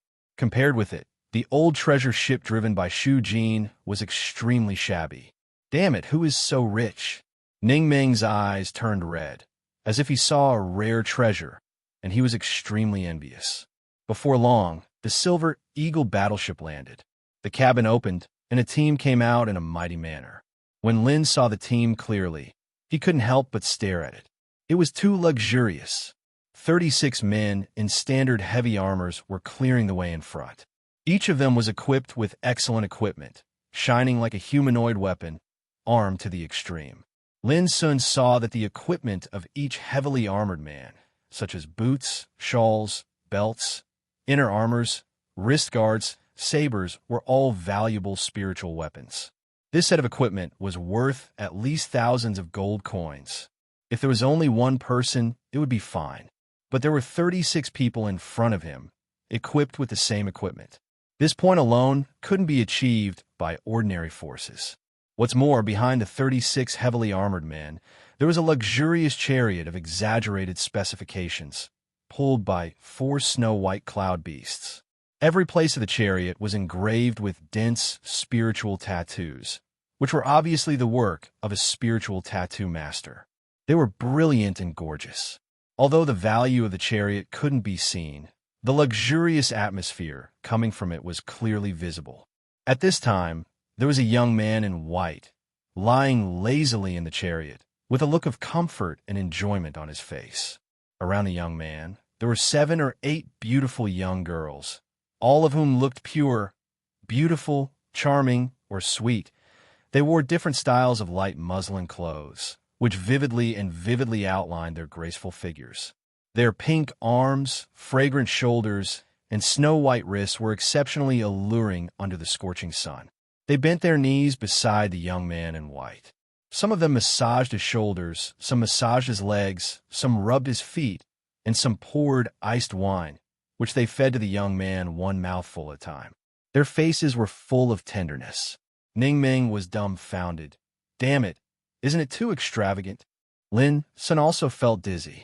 The Silver Eagle battleship, 36 heavily armored men cleared the way, and an extremely luxurious chariot as their outfit. What was most shocking was that there were 7 or 8 young girls surrounding them to serve them attentively. How could such a scene be described by the word extravagant? It was scorching hot in the scorching desert, but the behavior of this group of people was just like going out for a sightseeing tour. Even Lin Sun had to sigh with emotion that many people in the world hated the rich. Just look at the scene in front of him. The team stopped near Lin Sun and Ning Meng. The young man in white on the chariot straightened up, waved away a group of girls beside him, and looked at Lin Sun and Ning Meng with a smile. May I ask you 2 friends, are you also waiting to enter the bloodthirsty camp? Lin Sun nodded. Ning Meng snorted coldly, as if he couldn't bear the behavior of the young man in white. The young man in white was in a daze, but he didn't take it seriously. He took out a jade fan and fanned himself while getting out of the chariot. He sighed with emotion. Who would have thought that the bloodthirsty camp is in this barren desert? Ning Meng sneered. You look like a child who only knows how to enjoy his life. If you are afraid, get out of here. The white-clothed youth was very handsome. He had red lips and white teeth, an imposing appearance, and a rather carefree demeanor. He indeed looked like a young master, and one who knew how to enjoy life. This could be seen from the way he made his entrance. In the face of Ning Meng's sarcasm, the young man in white smiled disapprovingly, but ignored Ning Meng. Instead, he looked at Lin Sun and asked, "Is he your friend?" Lin Sun nodded. Seeing this, the young man in white said with a smile, "Your friend has a bad temper. I'm afraid he will make a lot of trouble in the future, and maybe you will be involved." Before Lin Sun could respond, Ning Meng said angrily, "Toy boy, what the fuck did you say?" The young man in white said with a smile, "Look, you want to beat me without saying a word. What a bad temper. I didn't believe that there were born idiots in the world who deserved to be beaten, but now I finally believe it." Ning Meng's eyes widened, and he immediately became furious. He directly rushed over and was about to beat the young man. But at this time, a gust of wind suddenly arose, rolling up a whirlpool-like sandstorm. With a roar, the sandstorm came and blocked between Ning Meng and the young man in white. Immediately, the sandstorm turned into fine quicksand and fell to the ground, reflecting a figure. Chapter 108. In an instant, everyone's eyes narrowed as they stared at the figure that had suddenly appeared. The man was thin and straight like a spear. He wore an old-style military uniform of the Empire, which was washed white. There was no embellishment on the dark purple cloth, nor was there a Xiao flower epaulet representing honor. His skin was dark, and his facial features were cold. Standing casually, he gave people an unshakable aura like a mountain. In particular, his eyes were as sharp as a knife. Everyone who met his eyes couldn't help but feel a chill in their heart, as if a sharp sword was pointed at their throat. Lin Sun, Ning Meng, and the boy in white were all stiff, and their faces changed slightly. They smelled a breath of extreme danger from the thin man. All the irrelevant people leave in 30 seconds, or you'll bear the consequences, the thin man said indifferently.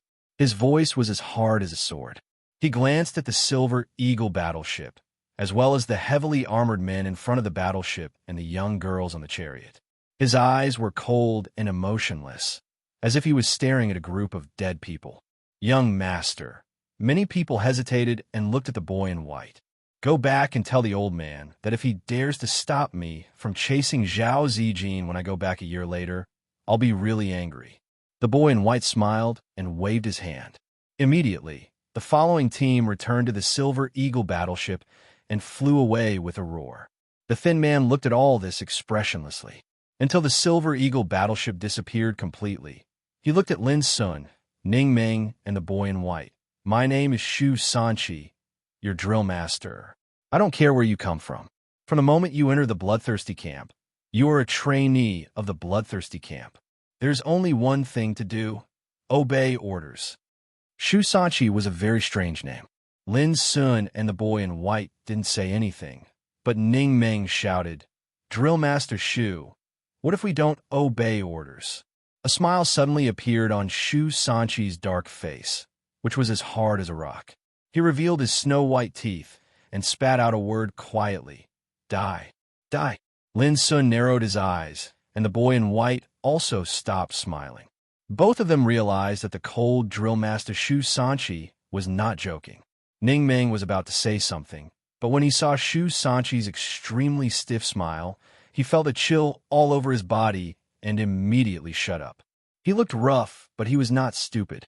Before he came to the bloodthirsty camp, his father had said that if he died in other places of the Empire, his father would definitely avenge him. But if he died in the bloodthirsty camp, he deserved it.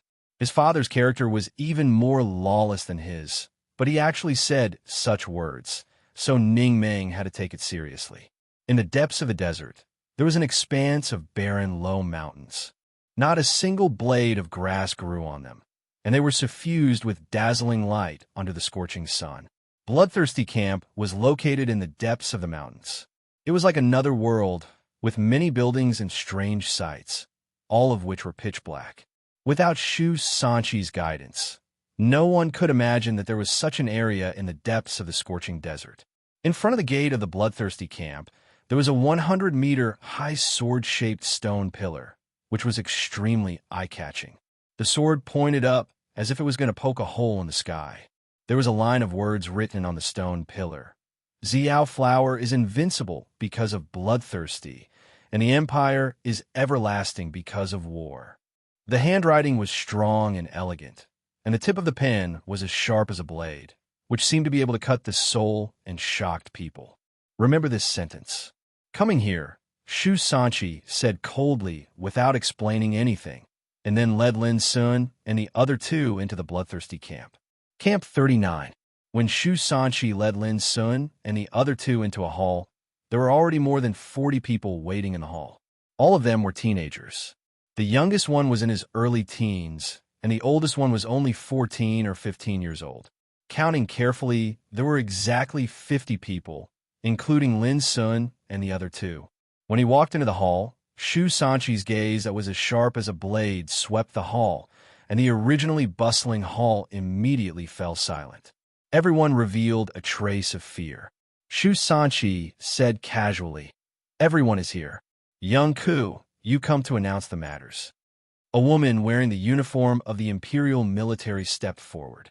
She had shoulder-length hair, beautiful and fair facial features, and a tall and slender figure of 7 meters. Be it face, figure, or temperament, she was a beautiful woman with impeccable beauty. A well-dressed teenager in the crowd couldn't help whistling provocatively, which aroused a lot of teasing laughter. In their eyes, this woman was very delicate and beautiful, without any lethality. "This is courting death." A low and inaudible sigh sounded in Lin's ears. Without looking back, he knew it was Shiryu, the teenager in white. Lin Sun frowned and remained silent. Young Ko walked to the front of the finely dressed youth. There was no fluctuation of emotion on her delicate face, and she didn't speak any nonsense. She just suddenly raised her straight and slender right leg, and with a bang, the finely dressed youth was sent flying and smashed into the wall. It was unknown how many bones in his body were broken, and he fainted with a tilt of his head. When Lin Sun looked at young Ku again, she had already recovered her upright posture. She gently spat out 3 words, "Throw him out." 2 expressionless attendants rushed in, picked up the well-dressed teenager, and left the hall, disappearing from everyone's sight. No one knew what punishment the well-dressed teenager would suffer. But from that day on, no one saw him again. Young Ku's speed was very fast, and the power of her kick was extremely terrible, as swift and violent as lightning. The well-dressed teenager, who was on the 8th level of martial realm, was knocked out directly and dragged away like a dead dog before he could react. And all this happened just because he whistled.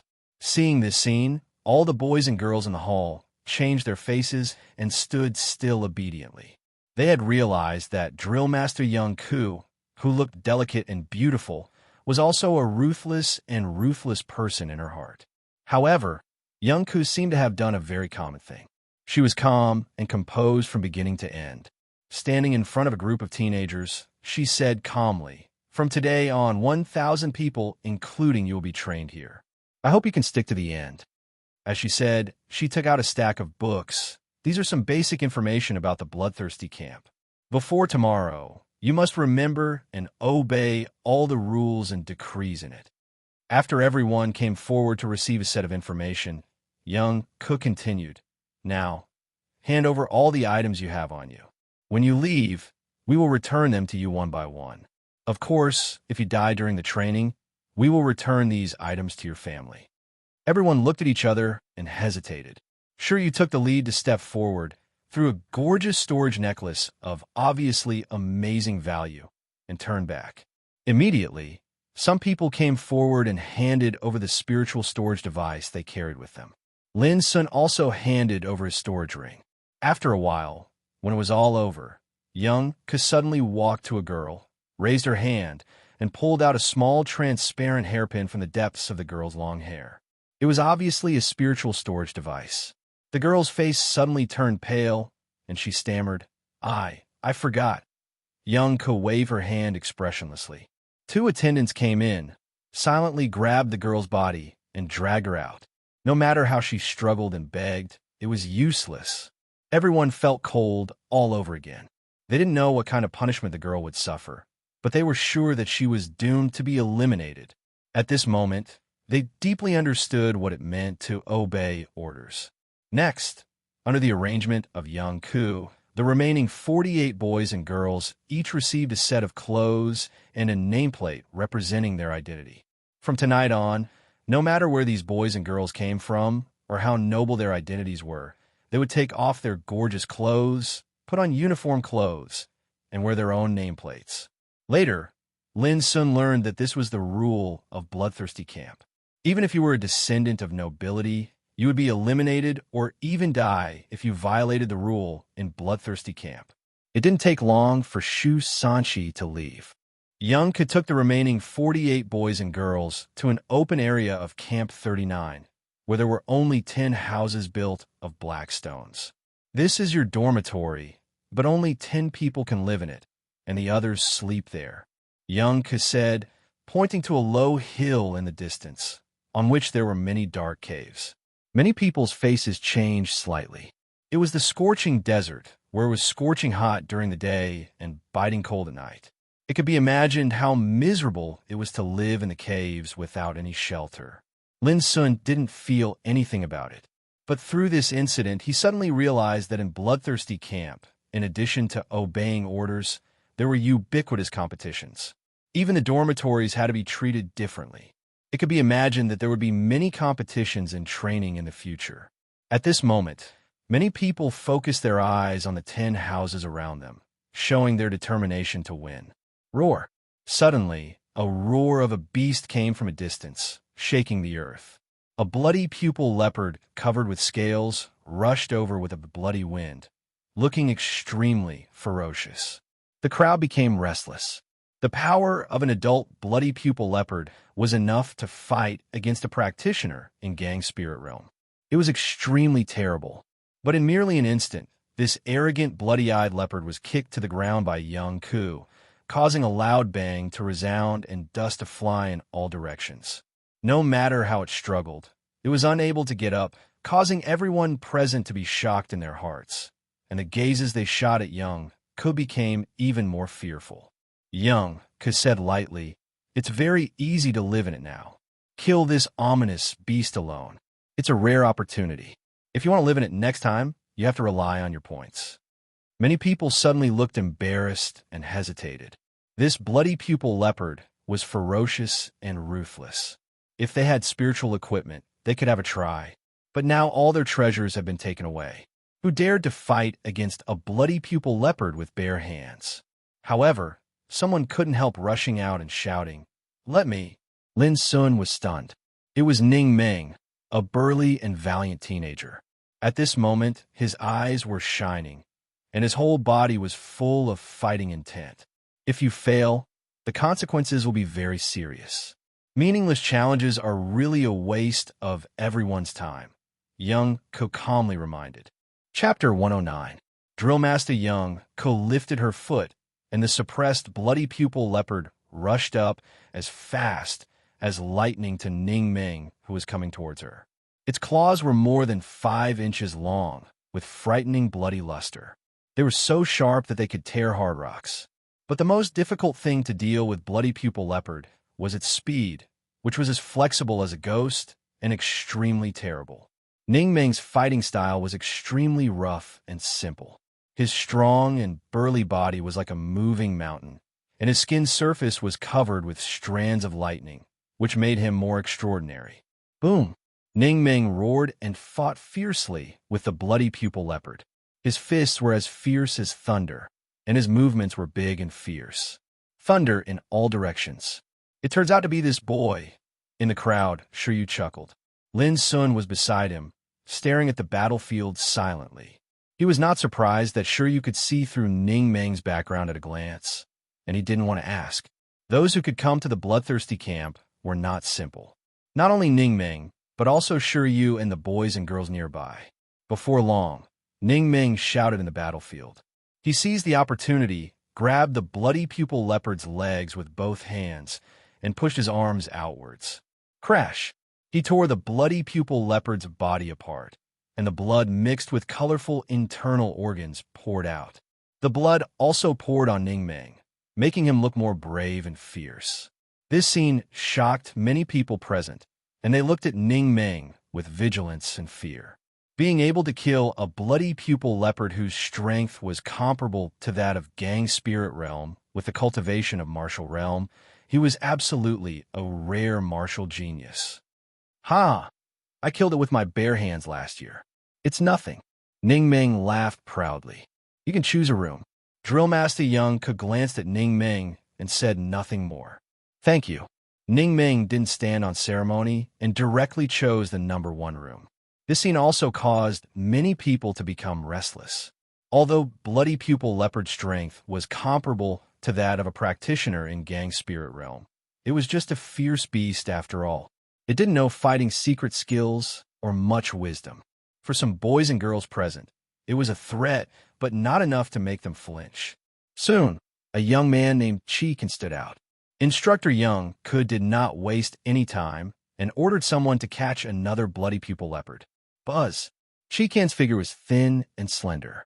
As soon as he entered the arena, his entire body surged with strands of dazzling and resplendent azure light, and it caused his imposing aura to become vast and indistinct like the azure sky.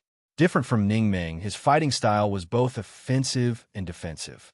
Although he couldn't do anything to the bloody pupil leopard in a short time, he didn't suffer any harm. Green Sky Jade-breaking skill of the Qi family, the first aristocratic family in North Yin Province. Reaching the 9th level of martial realm at the age of 14, he can be regarded as one of the top talents in the world. Shiryu murmured in a low voice. He didn't know who said it to himself or to Lin Sun next to him.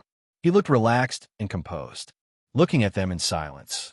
Lin Sun increasingly realized that those who could enter the bloodthirsty camp for training were not ordinary people. For example, Ningming, at the age of 13, had the potential to step into the gang spirit realm 4 years ago. It could be imagined how amazing his aptitude and talent were. Qi Kan, at the age of 14, also reached the 9th level of martial realm, and he could fight with bloody pupil leopard with bare hands, which was not something that ordinary people could do. At least for the moment, Lin Sun was not as good as Ningming and Qi Kan in terms of cultivation. This was what he knew. There were more than 40 people present, and there must be many powerful figures among them. All the cognition made Lin Sun sigh with emotion that there would never be a lack of outstanding people in the world. If he didn't walk out of Feiyun village in Donglin town, he was doomed to be a frog at the bottom of a well for the rest of his life. Soon, Qi Kan won and got the right to live in room number 6. Then someone else entered the arena and began to challenge the bloody pupil leopard. 2 consecutive victories seemed to dilute everyone's fear of the bloody pupil leopard, and they all became eager to take action. Only Lin Sun didn't move. He thought that if he risked his life, he might be able to kill the bloody pupil leopard, but he would also have to pay a heavy price. It was obviously not worth it to pay such a heavy price for a room. A sudden scream awakened Lin Sun from his contemplation. He saw the left arm of the third girl was torn off by the bloody pupil leopard with blood bursting out. The crowd exclaimed. When the girl was about to die in the mouth of the bloody pupil leopard, Drill Master Young suddenly appeared beside the girl and gave a clean whip kick. With a bang, the bloody pupil leopard flew more than 300 meters away and smashed hard on the ground, turning into a pile of flesh and blood. Take her away. Drill Master Young waved her hand to stun the screaming girl and handed her to 2 attendants. Needless to say, the girl not only lost her arm, but also was directly eliminated. With this tragic lesson, many people calmed down a lot. In the following time, people stood out one after another. In the end, 3 more people were injured and eliminated, and the remaining 8 rooms were occupied one by one. Shiryu was one of them. Lin Sun was very impressed by Shiryu's fighting style. After he entered the field, he kept dodging until he saw a chance, and immediately rushed to attack without hesitation. The final result was that the bloody pupil leopard's head was smashed and it died on the spot, while Shiryu was calm and collected. His white clothes were spotless, and he won very beautifully. Lin Sun was very clear that this fighting style of killing with one blow was the most terrible. At night, the pitch-black cave was extremely cramped, and it was only able to accommodate a single person sitting cross-legged or lying down within it. Outside the cave, the whistling cold wind was extremely ear-piercing, and it was like the wailing of ghosts and the howling of wolves, causing one's mind to be in disorder. This kind of environment was the most torturous and oppressive. Long-term residents could even make people collapse. Lin Sun sat silently at the entrance of the cave. Even with his strong physique, he felt a piercing chill. This was the price he paid for failing to occupy a room.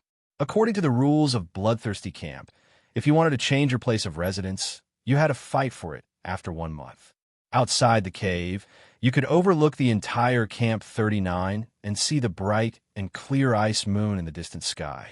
In Lin Sun's hands, there was some basic information about Bloodthirsty Camp, which had been read for a long time.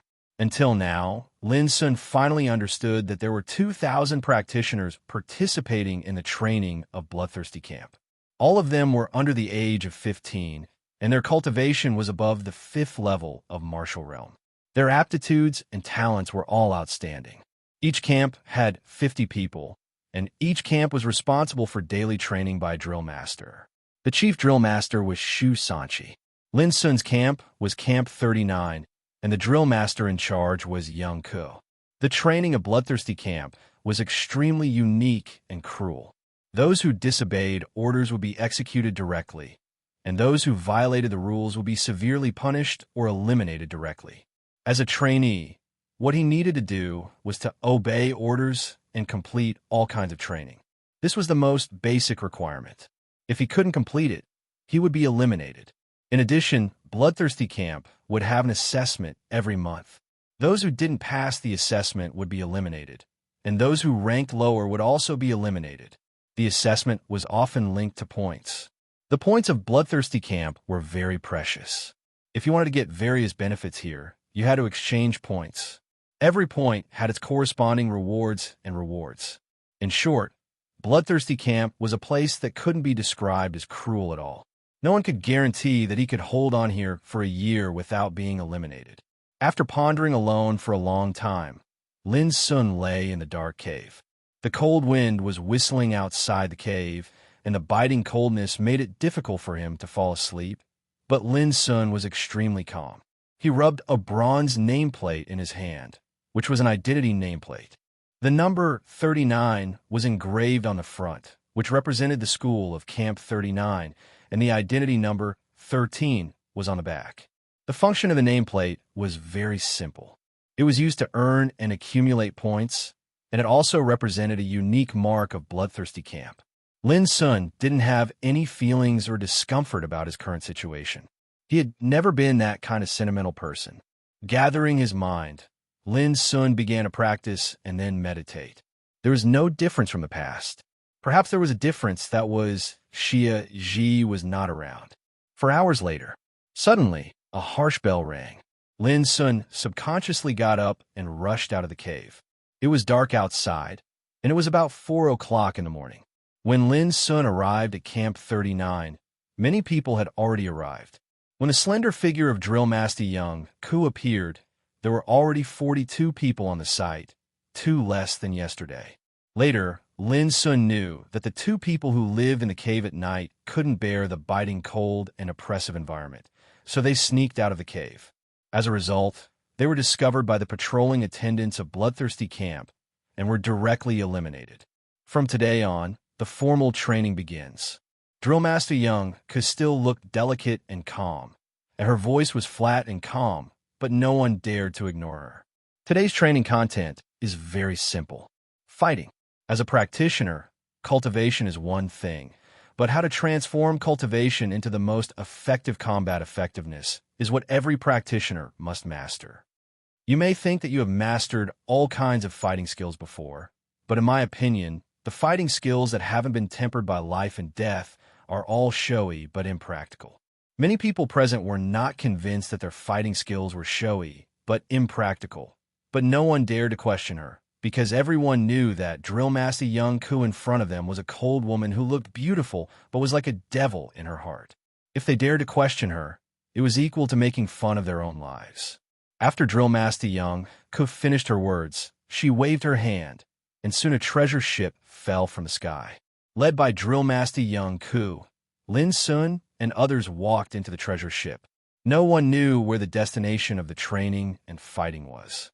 Some people were looking forward to it, and some were meditating. Lin Sun was looking at the spiritual tattoos engraved in the treasure ship to kill time. It was useless to think too much, and they would know when they arrived.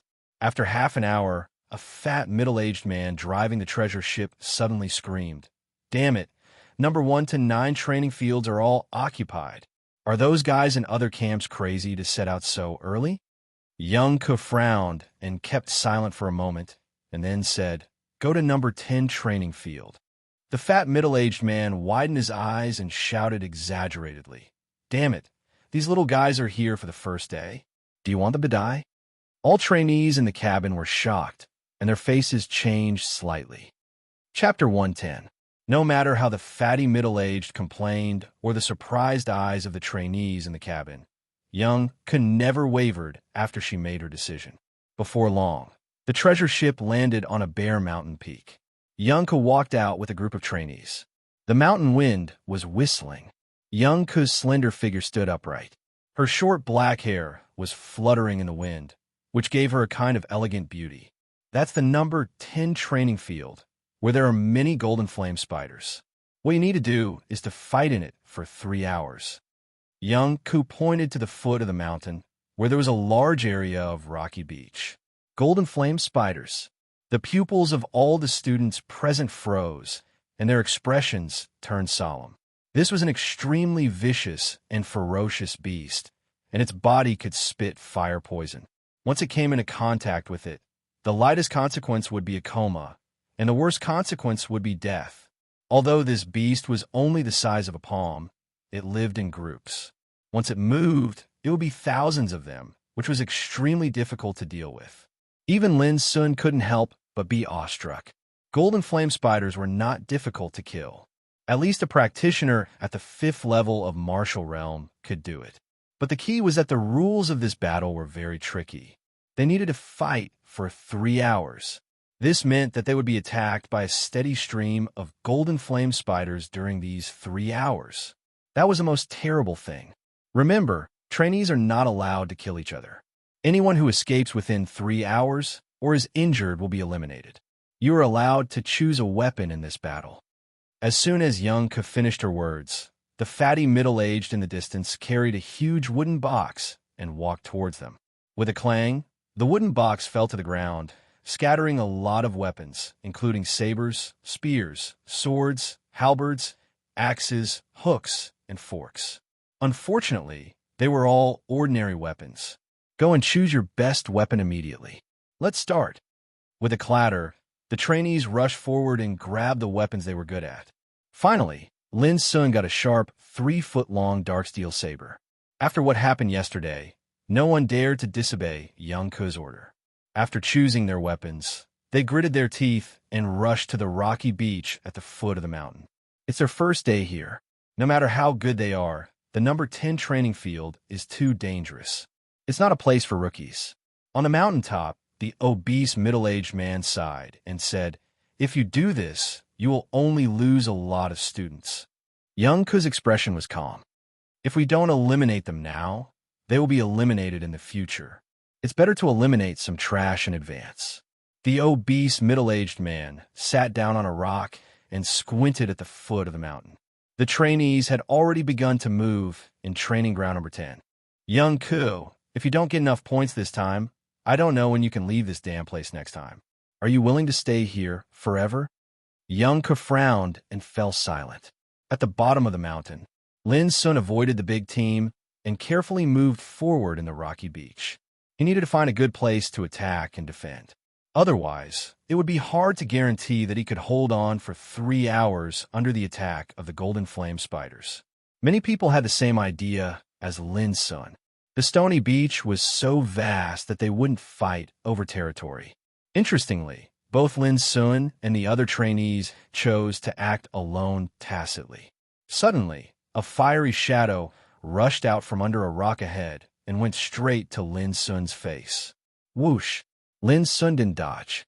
With spiritual energy surging all over his body, he chopped the fiery shadow into 2 halves with the bright blade.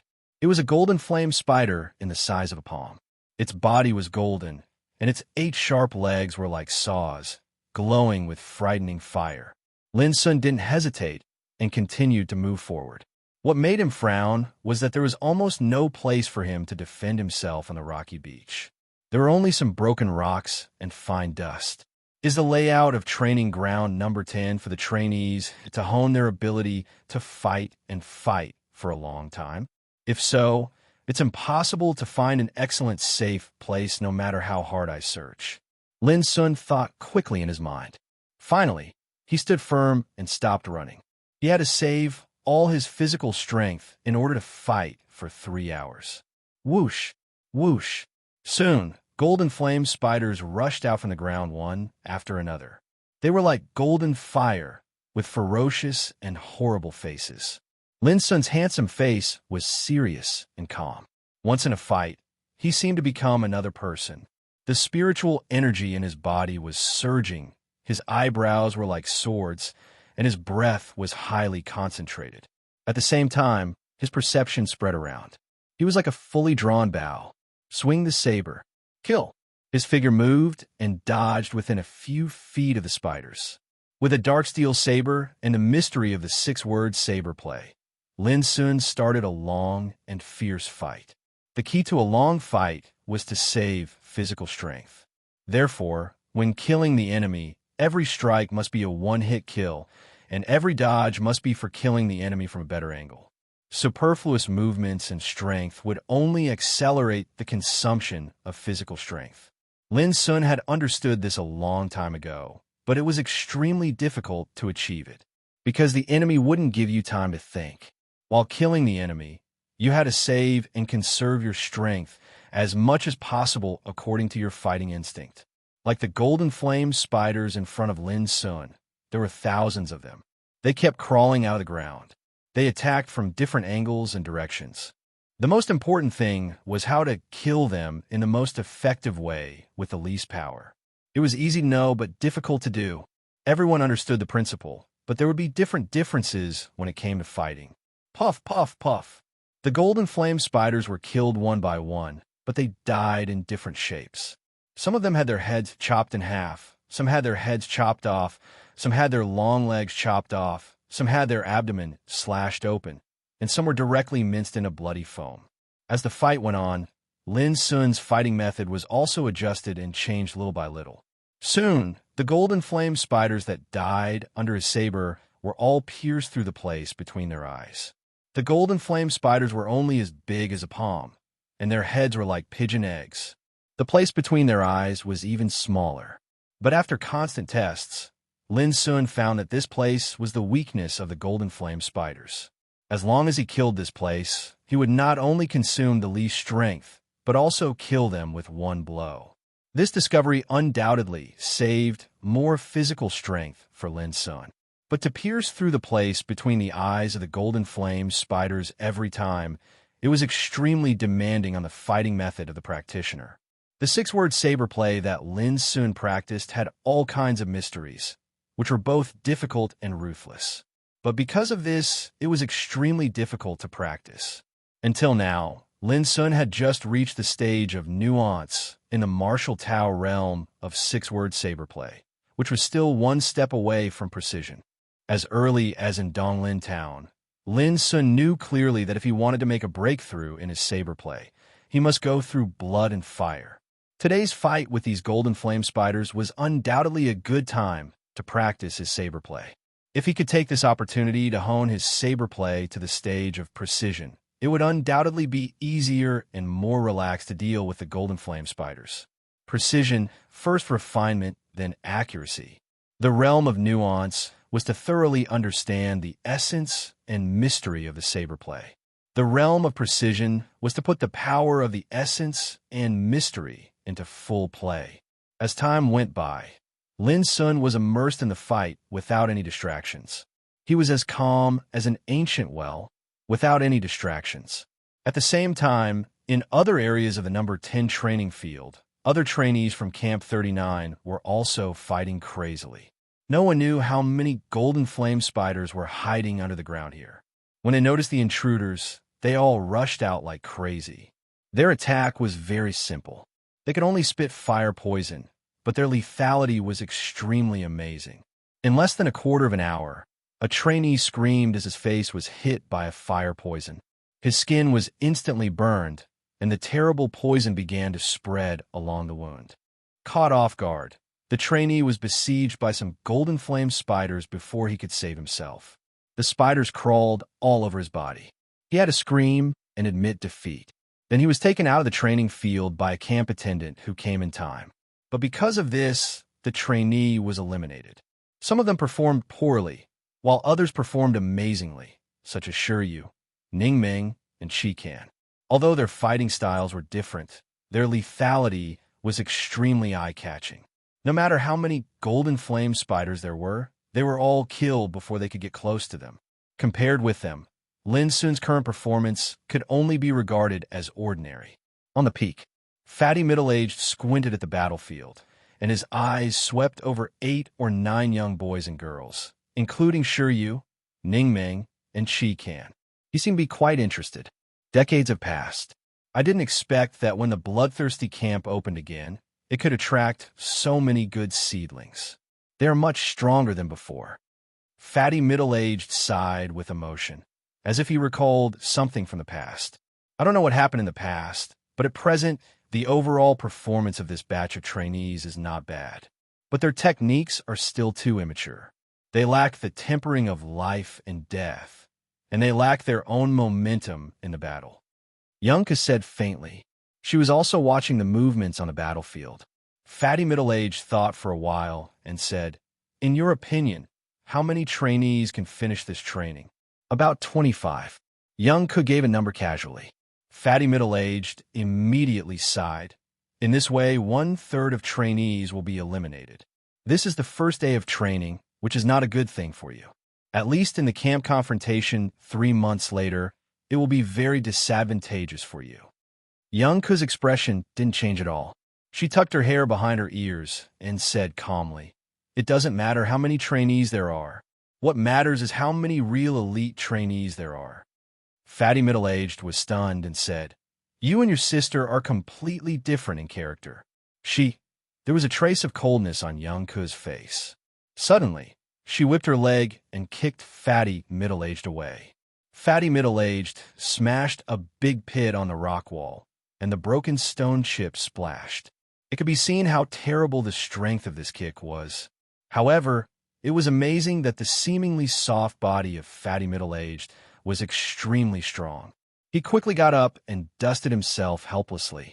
Yunka's beautiful face was full of killing intent. She said word by word, "Don't mention her in front of me in the future, or I will destroy your penis." Fatty middle-aged shivered all over. He subconsciously covered his crotch and consciously closed his mouth. Chapter 111. At the foot of the mountain, the battle was still going on. 3 hours was a short time, but it seemed extremely long for trainees who had to face the attacks of golden flame spiders all the time. They could clearly feel the consumption of physical strength in every minute and every second. Almost all the boys and girls in Camp 39 were at the 8th level of Martial Realm, and many of them were at the 9th level of Martial Realm. Few trainees like Lin Sun, who was at the 6th level of Martial Realm, were at the bottom. Cultivation was the source of fighting. The stronger one's cultivation was, the more combat effectiveness he had. It was a simple truth. In this respect, Lin Sun was undoubtedly at a disadvantage. But perhaps only Ningming knew that Lin Sun, who was at the 6th level of Martial Realm, had spiritual energy that was absolutely not weaker than the peak of the 8th level of Martial Realm. Therefore, Lin Sun didn't worry too much about whether he would be eliminated or not. As long as he pushed on according to the current fighting methods, it should not be difficult to hold on for 3 hours. But soon, Lin Sun's face darkened. A teenager in the nearby area suddenly approached him. The teenager's breath was a little messy. Being chased by a group of golden flame spiders, he looked a little embarrassed and couldn't hold on any longer. "Buddy, help me hold on for a while." As soon as the teenager approached, he also brought the group of golden flame spiders chasing him, which made Lin Sun feel more pressure. What made Lin Sun frown was that the teenager seemed to take him as a shield and directly hid beside him and relaxed. He was not polite at all. If Drill Master Yunka hadn't told them not to kill each other, Lin Sun would definitely stab him without hesitation. But obviously, once Lin Sun did so, he was destined to be punished immediately. Disobeying the order meant elimination. Perhaps it was precisely because of this that the young man dared to be so unbridled. "Hey, buddy, you seem to be very dissatisfied with me. But I, Shin Wenbin, won't let you work for nothing. My father is the commander-in-chief of the Imperial Army of the Forbidden City and has a high position. If you are eliminated, I will tell my family and promise to send you endless glory and wealth." The teenager who called himself Shin Wenbin said proudly, "Of course, you have to perform well now. Otherwise, if I am implicated by you, you are doomed to suffer unimaginable consequences even if you leave the bloodthirsty camp." The arrogant voice seemed to order Lin Sun like a servant, full of threat. "Idiot," Lin Sun asked with a frown. Shin Wenbin was furious. "How dare you scold me?" Lin Sun laughed and said, "I've already scolded you, and you still ask me whether I dare or not. You are really an idiot." Shin Wenbin's eyes flashed with a gloomy light. He raised his sword and was about to chop Lin Sun, but he held it back in the end. No matter how domineering he was, he knew that they couldn't kill each other at this moment. "Little bastard, I will let you be complacent for now. Later, I will let you know what is worse than death," Shin Wenbin said coldly. Although he was only 13 or 14 years old, his words were ruthless and his temperament was tyrannical. It was not hard to imagine that he had done many similar things in the past. "Idiot," Lin Sun scolded disdainfully, as if he didn't want to talk nonsense with him. Shin Wenbin was so angry that a few blue veins stood out on his forehead. Then he suddenly thought of something and said with a complacent smile, "It's useless for you to scold Lin Sun. Now we are in the same boat. You can only be a shield for me. Under the attack of the golden flame spiders, you dare not stop." As he said, although they were talking from the beginning to the end, Lin Sun didn't stop, and he couldn't stop. There were too many golden flame spiders. Once he stopped, Lin Sun would be the first to suffer. However, Shin Wenbin was quite relaxed. He consciously hid beside Lin Sun, so he received few attacks. Naturally, there was not much danger. Besides, he could save a lot of energy and restore his physical strength slowly. This situation was indeed very aggrieving.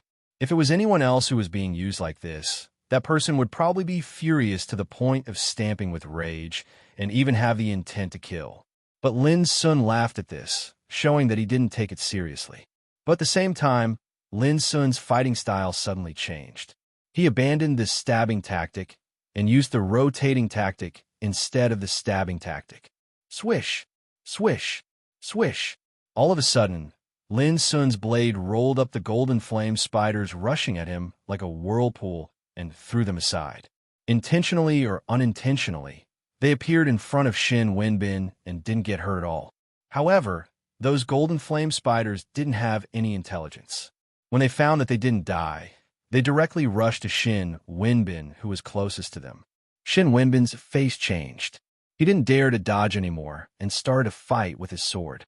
But when he just killed this group of golden flame spiders, another group was thrown by Lin Sun's blade, which made Shin Wenbin feel more pressure. "How dare you, little bastard!" Shin Wenbin was shocked and angry. How could he not understand that Lin Sun was retaliating against him? "Oh, what did you say? I'm killing enemies. Who let you get close to me? Besides, your mouth is so smelly. Did you grow up eating excrement every day?" Lin Sun looked confused, but he didn't slow down at all. He exerted the rotating tactic to the extreme. As soon as groups of golden flame spiders rushed over, they were thrown away dizzily and rushed to Shin Wenbin as if they were rushing into a storm.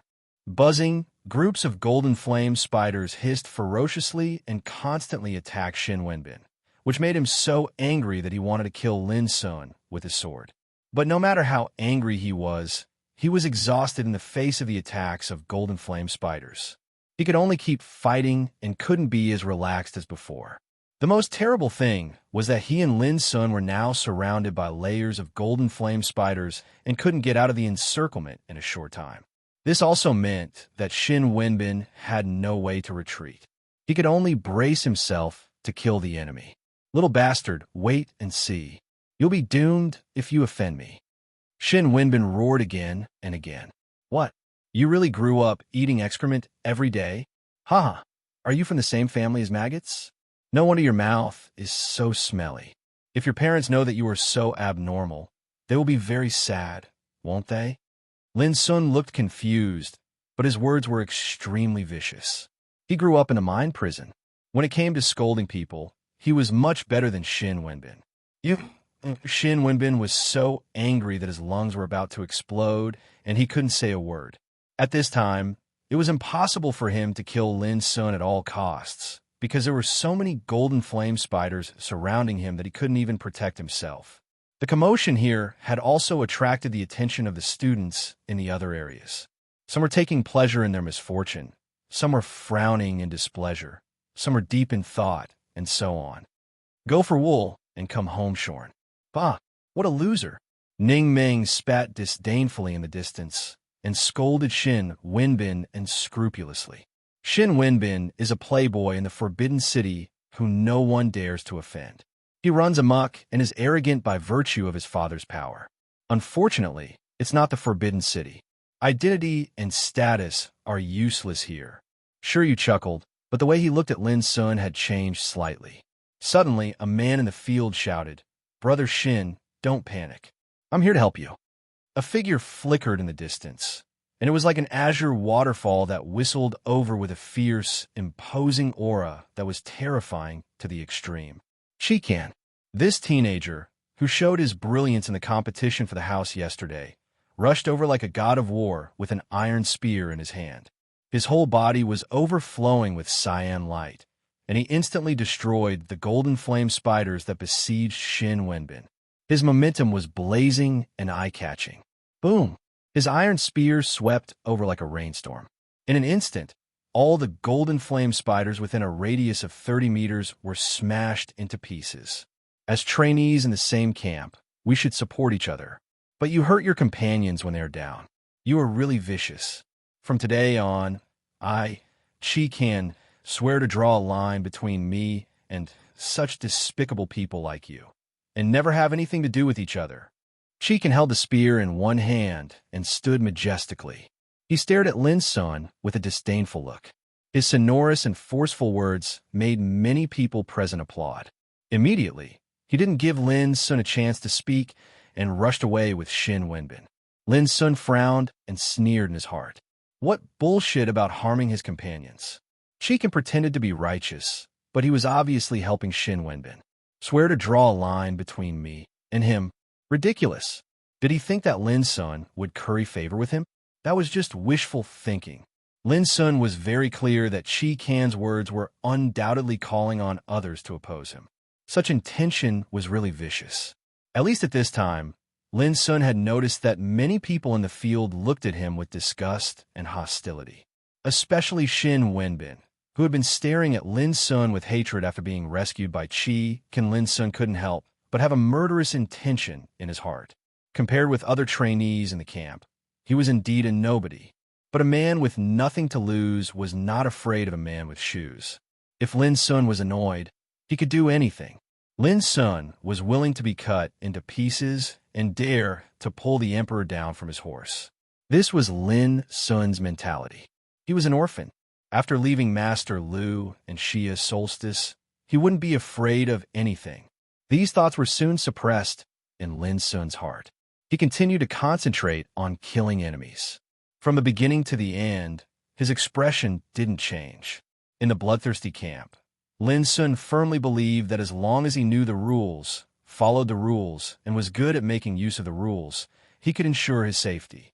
Of course, if there was a chance, Lin Sun would definitely kill Shin Wenbin without hesitation. To forgive the enemy was to be cruel to oneself. The reason was very simple, but it was an irrefutable truth since ancient times.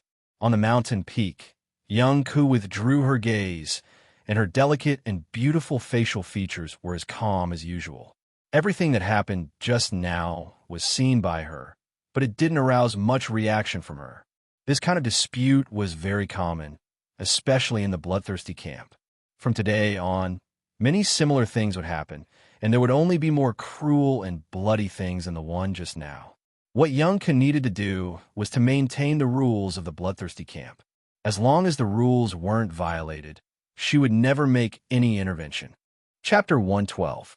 2 hours later, 9 trainees had been eliminated in the number 10 training field, leaving only 33 trainees. The fatty middle-aged who had been watching the fight couldn't help sighing at the speed of elimination, while young Ku never frowned from beginning to end. As time went by, Lin Sun had consumed more than half of his physical strength. He was gasping uncontrollably, with fine sweat oozing out of his forehead. But his eyes were still focused and firm, and the speed and accuracy of his saber strikes were still at a high level. Under his feet, the golden flame spiders that had been killed had piled up into a shocking mountain of corpses. Not only Lin Sun, but also other trainees. At this point, no one was distracted anymore. They were all trying to hold on. It was about to end, and no one was willing to be eliminated at this time. Only a few people, such as Ning Meng and Shiryu, were relatively relaxed. Even Qi Kan, who fought with Shin Wenbin, seemed to be able to advance and retreat freely, which showed his extremely strong fighting ability. How many trainees in the 6th level of martial realm are there? Young Ke suddenly asked on the mountain peak. The fatty middle-aged squinted his eyes, as if he was perceiving something. After a while, he said, "Two, no, only one left."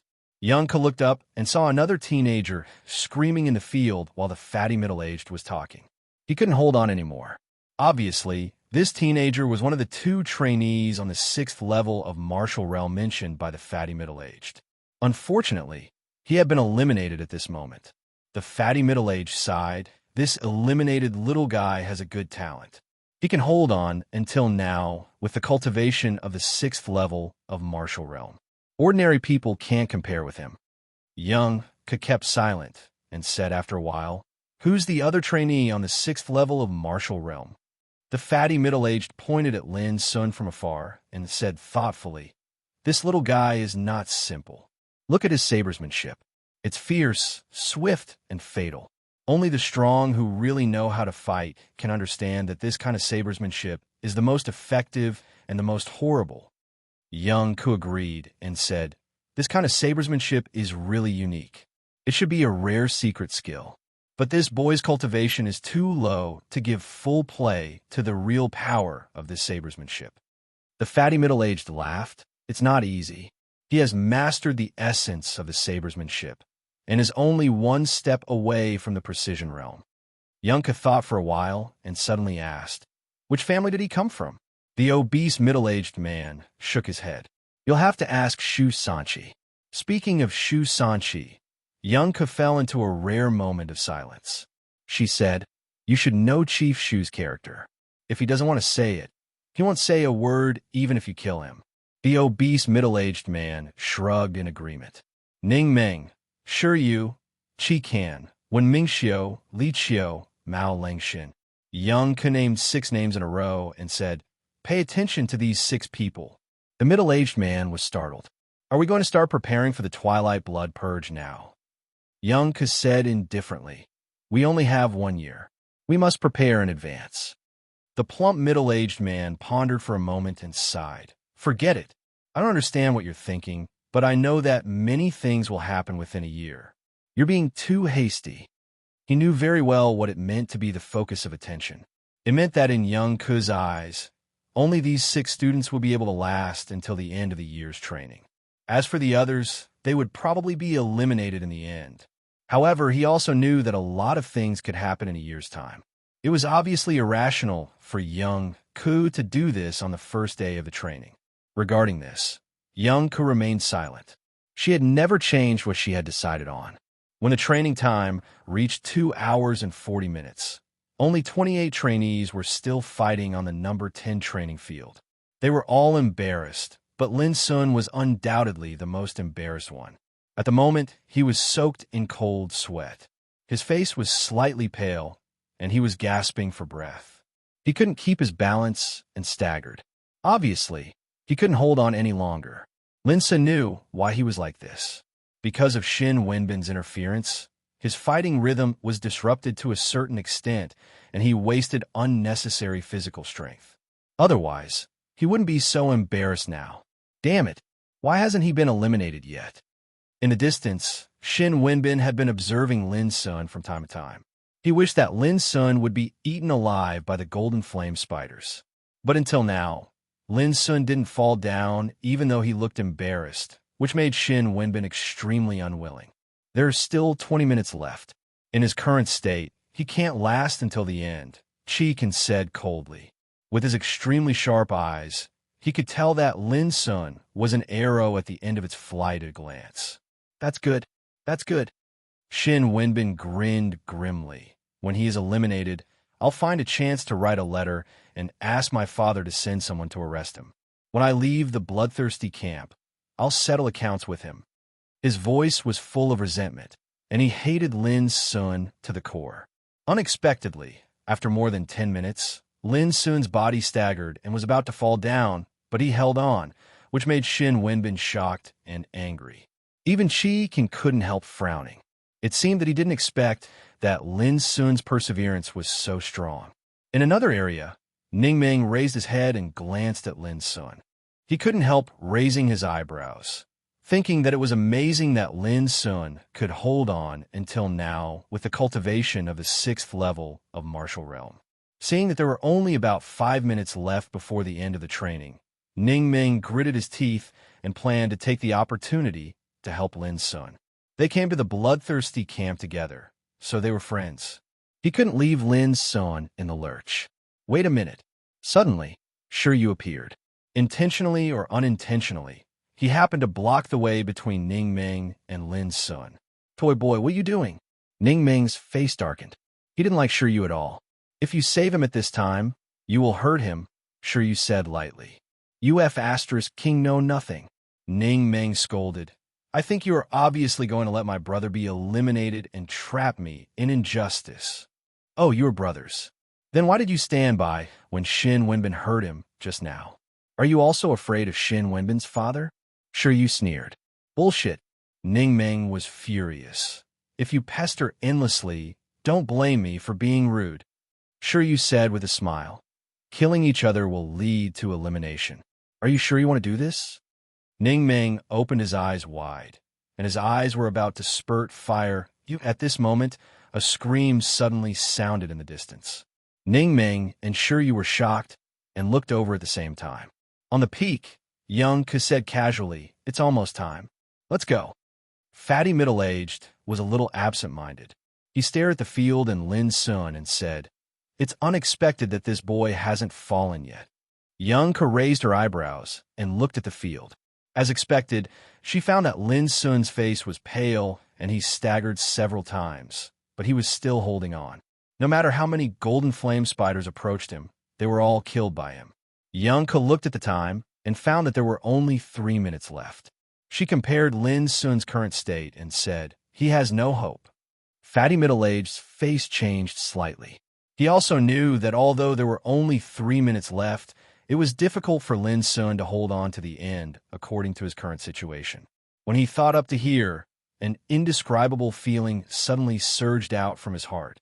If he's eliminated in the last few minutes, then it would probably be an immeasurably heavy blow to that young man, and it might even affect his path towards the Tao.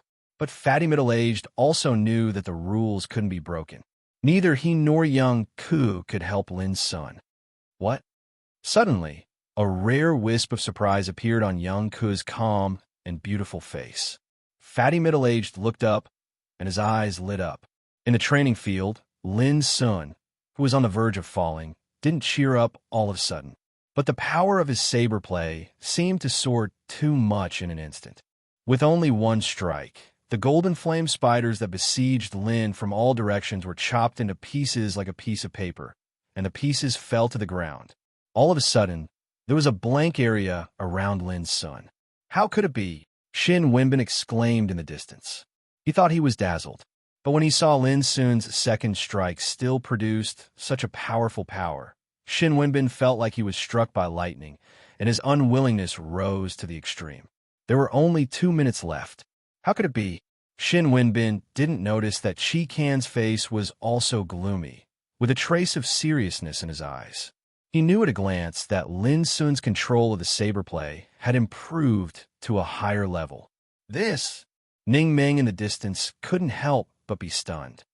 Look, if you rushed over without thinking, you would have ruined his opportunity to practice his saber play, Shiryu said casually. You saw just now? Ning Meng was shocked. If so, this toy boy's eyesight was really sharp. Shiryu smiled and said nothing. I suddenly remembered saying, only under the real extreme pressure can a practitioner's potential be dug out completely. On the mountain peak, Fatty Middle-Aged didn't hide his appreciation. Young Ku was silent for a moment, and then she waved her hand and said, Get ready to leave. Don't you think this boy is good? Fatty Middle-Aged said unwillingly. He is also 13 years old, but his cultivation is only on the 6th level of martial realm. Compared with others, who do you think I will value more? Young Ku said indifferently. and then she turned around and walked to the treasure ship in the distance. Her short hair fluttered in the mountain wind, and her figure was graceful and aloof. On the first day of the training in the bloodthirsty camp, Lin Sun staged a counterattack in the last 3 minutes with his breakthrough in the saber play. Finally, he was not eliminated and became the only trainee on the 6th level of martial realm among the 28 trainees in Camp 39. Whoosh! The treasure ship roared and flew away with young Ku and a group of trainees in the air. They set off at 4 o'clock in the morning. Now it was a little more than 7 o'clock in the morning, and it was time to eat at 7:30. For all trainees in the bloodthirsty camp, the most precious time was undoubtedly the mealtime. Chapter 113. In the canteen of the bloodthirsty camp. The canteen was very spacious, with thousands of tables and chairs. It was divided into 40 areas corresponding to the dining places of the 40 camps. When Lin Sun dragged his numb body to sit down, he couldn't help gritting his teeth and feeling sore and stinging all over.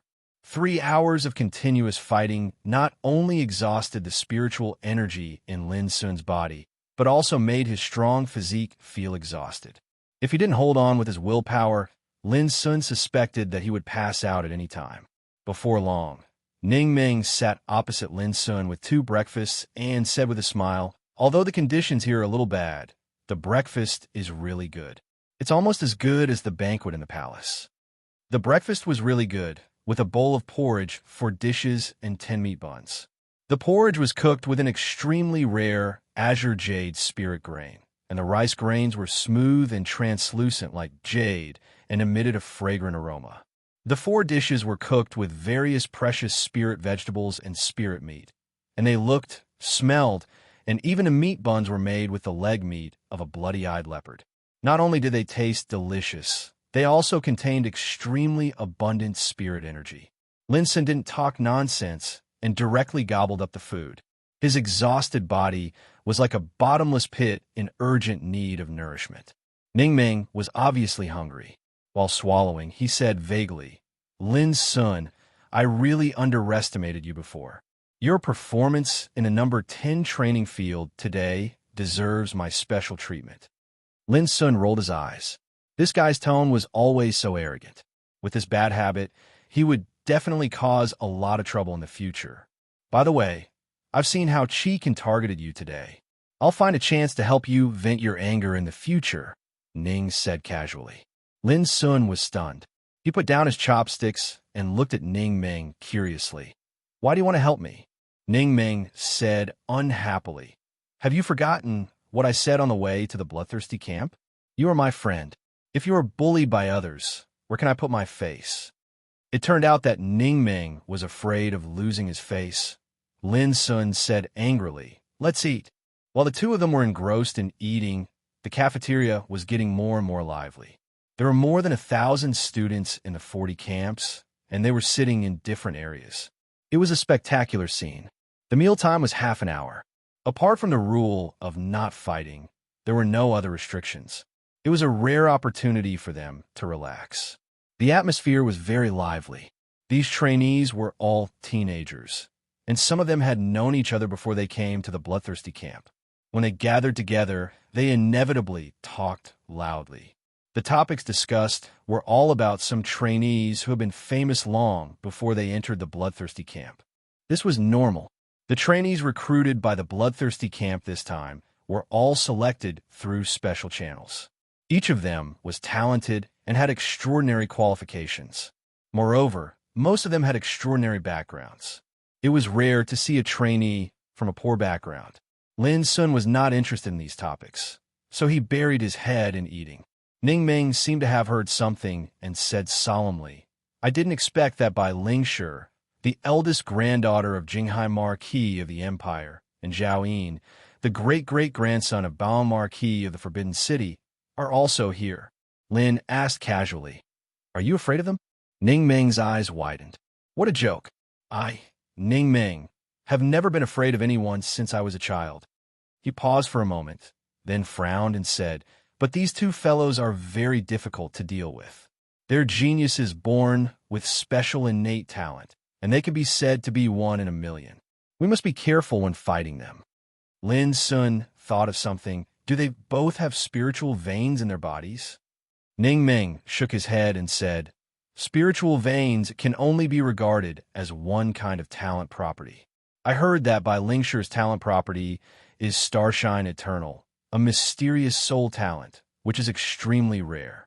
Zhao Yin's talent comes from his root bone, called Body of Purple Sun, which is also very rare. According to Ning Ming, the talent property was the practitioner's talent for cultivation, including the power of understanding, root bone, bloodline, and so on. They were collectively called the talent property. According to the evaluation of the empire, the talent property could be roughly divided into 9 grades. The first grade was the best. The 9th grade was the last. People with rare talent property could cultivate several times faster than ordinary people. What was more terrible was that they were far superior to ordinary people in comprehending martial arts and refining martial arts. Their bodies, souls, and aptitudes were all close to perfection. 1 year of cultivation was equivalent to several years of bitter cultivation for others. The higher one's realm was, the greater the advantage they had, and the distance between them and ordinary people would gradually increase. The most famous example of the empire was the twin descendants of Marquis, Donghua, more than 300 years ago. The elder brother had the talent property of Body of Leakless, while the younger brother had no talent property, although his aptitude was excellent. The two brothers cultivated and grew up together all year round. The elder brother broke through the realm many times in a year, while the younger brother broke through once in 3 years. Until the elder brother reached Tao Insight Realm. The younger brother was still wandering in Gang Spirit Realm.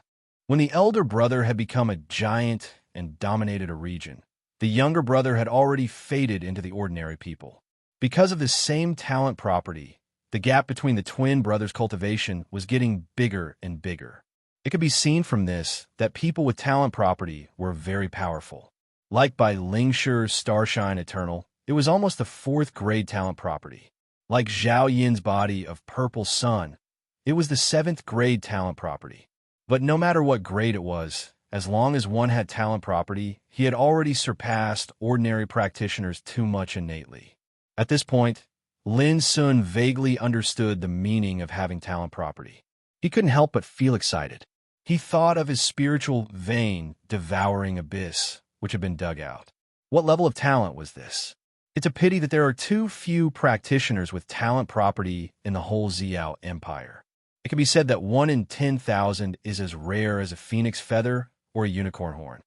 Ning Meng sighed with emotion. If I had a talent property, even if it was the lowest 9th grade talent, I would have already soared to the sky and dominated the world.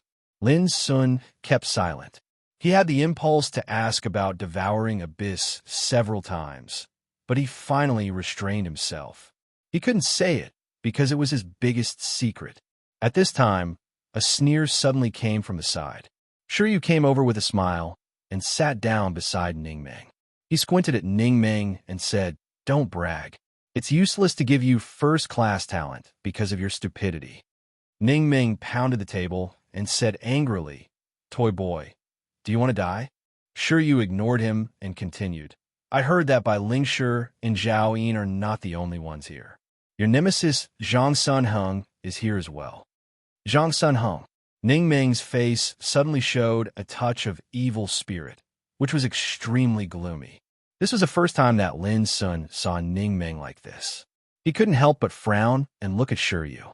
But Shiryu stood up with a smile and said to Ning Meng, "If you want to beat him down, you have to practice hard in the bloodthirsty camp." "Why tell me this?" Ning Meng gritted his teeth and said in a low voice. He clenched his big hands tightly as if he was holding back something. "I have no choice. You and I are assigned to the same camp. I can't just stand by and watch." Shiryu shrugged. "What if Zhang Sun Heng and you are assigned to the same camp?" Ning Meng stared at Shiryu. Shiryu smiled and said nothing more. He turned around and left. "Is Zhang Sun Heng your enemy?"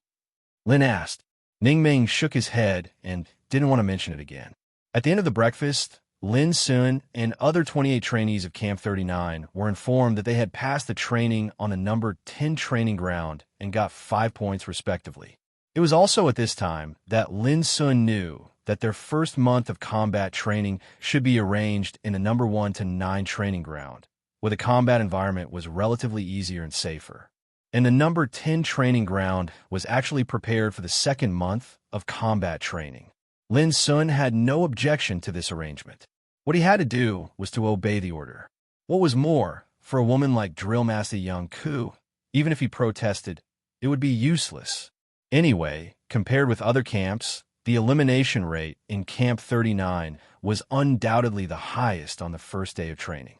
There were as many as 50 trainees reported in yesterday, but only 28 were left after one day. After breakfast, the intense training began again. Young Ku led all the trainees of Camp 39 into an open-air training ground. The sun was scorching above their heads, and the temperature was very high. What Lin Sun and other trainees needed to do was to restore their spiritual energy and restore their bodies to the best state within 2 hours. 2 hours later, Young Ku led Lin Sun and other trainees to the training of close combat. The trainees were asked to fight one-on-one with their bare hands. 1 point would be gained for every victory, and 1 point would be deducted for every failure. Lunch didn't begin until it was near noon. The 5 points Lin Sun had just earned in the morning had been cleared by Ning Meng. Lin Sun had no choice. In the training of close combat, Lin Sun happened to draw lots against Ning Meng. Unfortunately, Lin Sun's cultivation couldn't be compared with Ning Meng's. Even if his combat skills were far better than Ning Meng's, he was defeated by Ning Meng with brute force. Finally, he failed many times in a row, and the winning rate was 0. At lunch, looking at Lin Sun, who was beaten black and blue by himself, Ning Meng couldn't help laughing complacently, which made Lin Sun gnash his teeth with hatred. Lin Sun suddenly remembered Shi Yu's comment on Ning Meng when he met him for the first time, born to be beaten. In the afternoon, Lin Sun and other trainees were arranged to walk into an empty, closed room. There was a high platform in the center of the room, on which a bronze coffin was placed. Shu Sanqi stood in front of the bronze coffin. He was thin and straight, like a long spear piercing through the sky. His face was as hard and cold as a rock, and he was serious in speech and manner. His eyes were still as sharp as a blade, which seemed to be able to penetrate into the depths of people's souls. No one dared to look into his eyes. Today, what you will learn is to recognize and understand the enemy. Chapter 114. The corpse was no different from a normal human. It was the image of a well-built man, but there was a flame totem on his chest. It wasn't a tattoo, but a natural skin pattern. This is the corpse of a descendant of the Voodoo barbarian tribe, one of the 3 dark races of the Empire of the Dark. Many of you should have heard that the biggest enemy of the Empire is the Empire of the Dark, and in the Empire of the Dark, only the Voodoo barbarian tribe is our mortal enemy. Shu Sanqi's voice was cold and stiff like a sword. As he spoke, he took out the corpse and placed it on the high platform so that all the students could see it clearly. Lin Sun had read a lot of books in Donglin Town, so he knew that the Empire of the Dark was located in the turbulent wasteland outside the western and southwestern borders of the Empire. It was an unknown and dangerous place. It was said that the territory of the Empire of the Dark was much larger than the whole Xiao Empire. The Empire of the Dark was established there. The whole country was composed of 3 major dark races, namely Voodoo Barbarian Tribe, Abyss Demon Spirits, and Moon Cold Soul Tribe. Every single clan had an extremely long history, and it could be traced back to tens of thousands of years ago. In the history of Xiao Empire, wars had broken out with the Empire of Darkness more than once, with more losses than victories. In recent hundreds of years, with the unparalleled power of the current emperor, the situation of the empire was stabilized, and the Empire of Darkness dared not invade, which brought a short period of peace to the empire. Of course, these were only partial introductions in books, so Lin Sun could not form a specific understanding of the Empire of the Dark. In front of him was a real Voodoo barbarian's corpse. The Voodoo barbarian tribe is divided into 9 branches, and each branch has a unique fighting talent. The corpse in front of us is from the fire barbarian branch of the voodoo barbarian tribe, which ranks fourth among the 9 branches. When it came to Wu Man, Shu Sanqi was not as concise as before. The entire fire barbarian tribe has millions of soldiers, which is comparable to the cultivator army of 4 provinces of the empire. Their leader is called the Fire Barbarian King, a terrifying existence that can be counted on one's fingers. In the entire empire, only the legendary experts at the reincarnation development realm can compete with him. Except for the Fire Barbarian tribe, the situation of the other 8 branches of the Voodoo Barbarian tribe is almost the same. Voodoo Barbarian's cultivation realm is different from ours. It is divided into 5 levels, namely Barbarian Slave, Barbarian Soldier, Grand Wizard, and Spirit Awakening. The corpse in front of us is a level 9 barbarian slave of the Fire Barbarian tribe, which is equivalent to our practitioners on the 9th level of Martial Realm. After Shu Sanqi's introduction, Lin Sun knew that the strength of the barbarian tribe seemed to be called differently, but in fact there was no difference between them and the 5 realms of practitioners in terms of power control. For example, barbarian slaves corresponded to true martial realm cultivators. Barbarian soldiers corresponded to gang spirit realm practitioners. Barbarian, for example, corresponded to practitioners in sea spirit realm. But generally, barbarian was also called voodoo barbarian. In the 3,000 mountains, it was a voodoo barbarian who chased after summer solstice. Clang! A sharp, snow-white blade appeared in Shu Sanqi's palm. With a skillful flick of his wrist, the blade instantly cut open the flame totem on the corpse's chest. Blood gushed out like raging flames. The corpse's internal organs were clearly visible.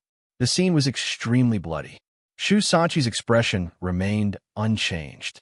He directly inserted his palm into the broken chest and soon fished out a heart-shaped meatball, dripping with blood and giving off a disgusting stench. To kill the enemy, you must first know everything about the enemy. The chests of the descendants of the Fire Barbarian tribe are all covered with flame totem. When fighting, it will turn into a totem fire armor to protect their heart. At the same time, the heart is also their core and vital part, where all their cultivation power is gathered. In the following time, Shu Sanqi dissected the corpse expressionlessly while explaining the structure and weaknesses of the corpse to the trainees. Although many boys and girls couldn't stand the stench and bloody smell of the corpse, they still endured it and listened carefully. Undoubtedly, Shu Sanqi knew the voodoo barbarian tribe like the palm of his hand, which made people wonder how many voodoo barbarians he had killed before to have such rich experience and insight. By the time he finished explaining, an hour had passed. Shu Sanqi washed his hands, called 2 attendants, and gave each trainee a book. All the knowledge about the voodoo barbarian tribe was recorded in the book. Shu Sanqi's requirement was very simple. 3 days later, there would be an assessment on the knowledge of the voodoo barbarian tribe. Those who passed the assessment could get a certain amount of points, while those who failed would be eliminated. After the course, Lin and other trainees of Camp 39 were taken into a hall with a large spiritual tattoo formation for willpower training. Until 10 o'clock in the evening, when Lin walked out of the hall, his legs were a little weak and his face was a little pale, but he was still able to keep his composure. But other trainees seemed to be different. Some of them were trembling all over with their faces constantly twitching. Some were muttering as if possessed, and some were roaring loudly as if venting something. There were only 8 or 9 trainees who could keep calm like Lin. But like Lin, their faces were a little pale and their eyes were a little dazed. The willpower training just now was extremely cruel and abnormal. The large spiritual tattoo formation in the hall could release the high temperature like raging flames, the coldness like an ice cave, the rumbling like thunder, and the whistling like a hurricane, which constantly impacted and oppressed the soul and mind. What these academies had to do was to meditate for an hour.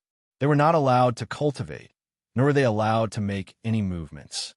The feeling was more painful and torturous than fighting with real swords and guns. It was a kind of torture and oppression from the soul and mind, and also a kind of tempering for the practitioner's perseverance. Ordinary people might completely collapse and go crazy in a few minutes. In any case, it was really good that Lin and the other 28 trainees could persist all the time without being eliminated. That was the end of the day's training. When they learned all this, everyone couldn't help but let out a long sigh of relief. Ning Meng, who was coarse and heartless, even had an impulse to cry with joy. It was too damn cruel. From 4 o'clock in the morning, they began to carry out all kinds of cruel and abnormal training, such as fighting with golden flame spiders, close combat with trainees of the same camp, enduring the stench and blood, listening to Shu Sanchi's lesson of dissecting voodoo barbarian corpses, and carrying out willpower training. It seemed that there were not many training items, but each item was enough to torture people to death. It was just like walking in hell.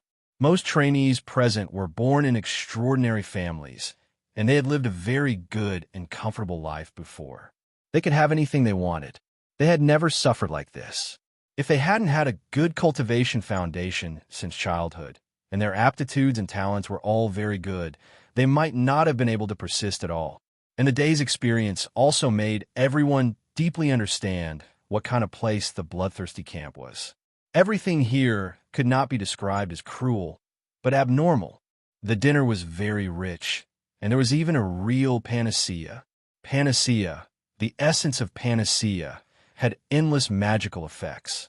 Only a master of refining medicine could refine it, so it was extremely precious and rare.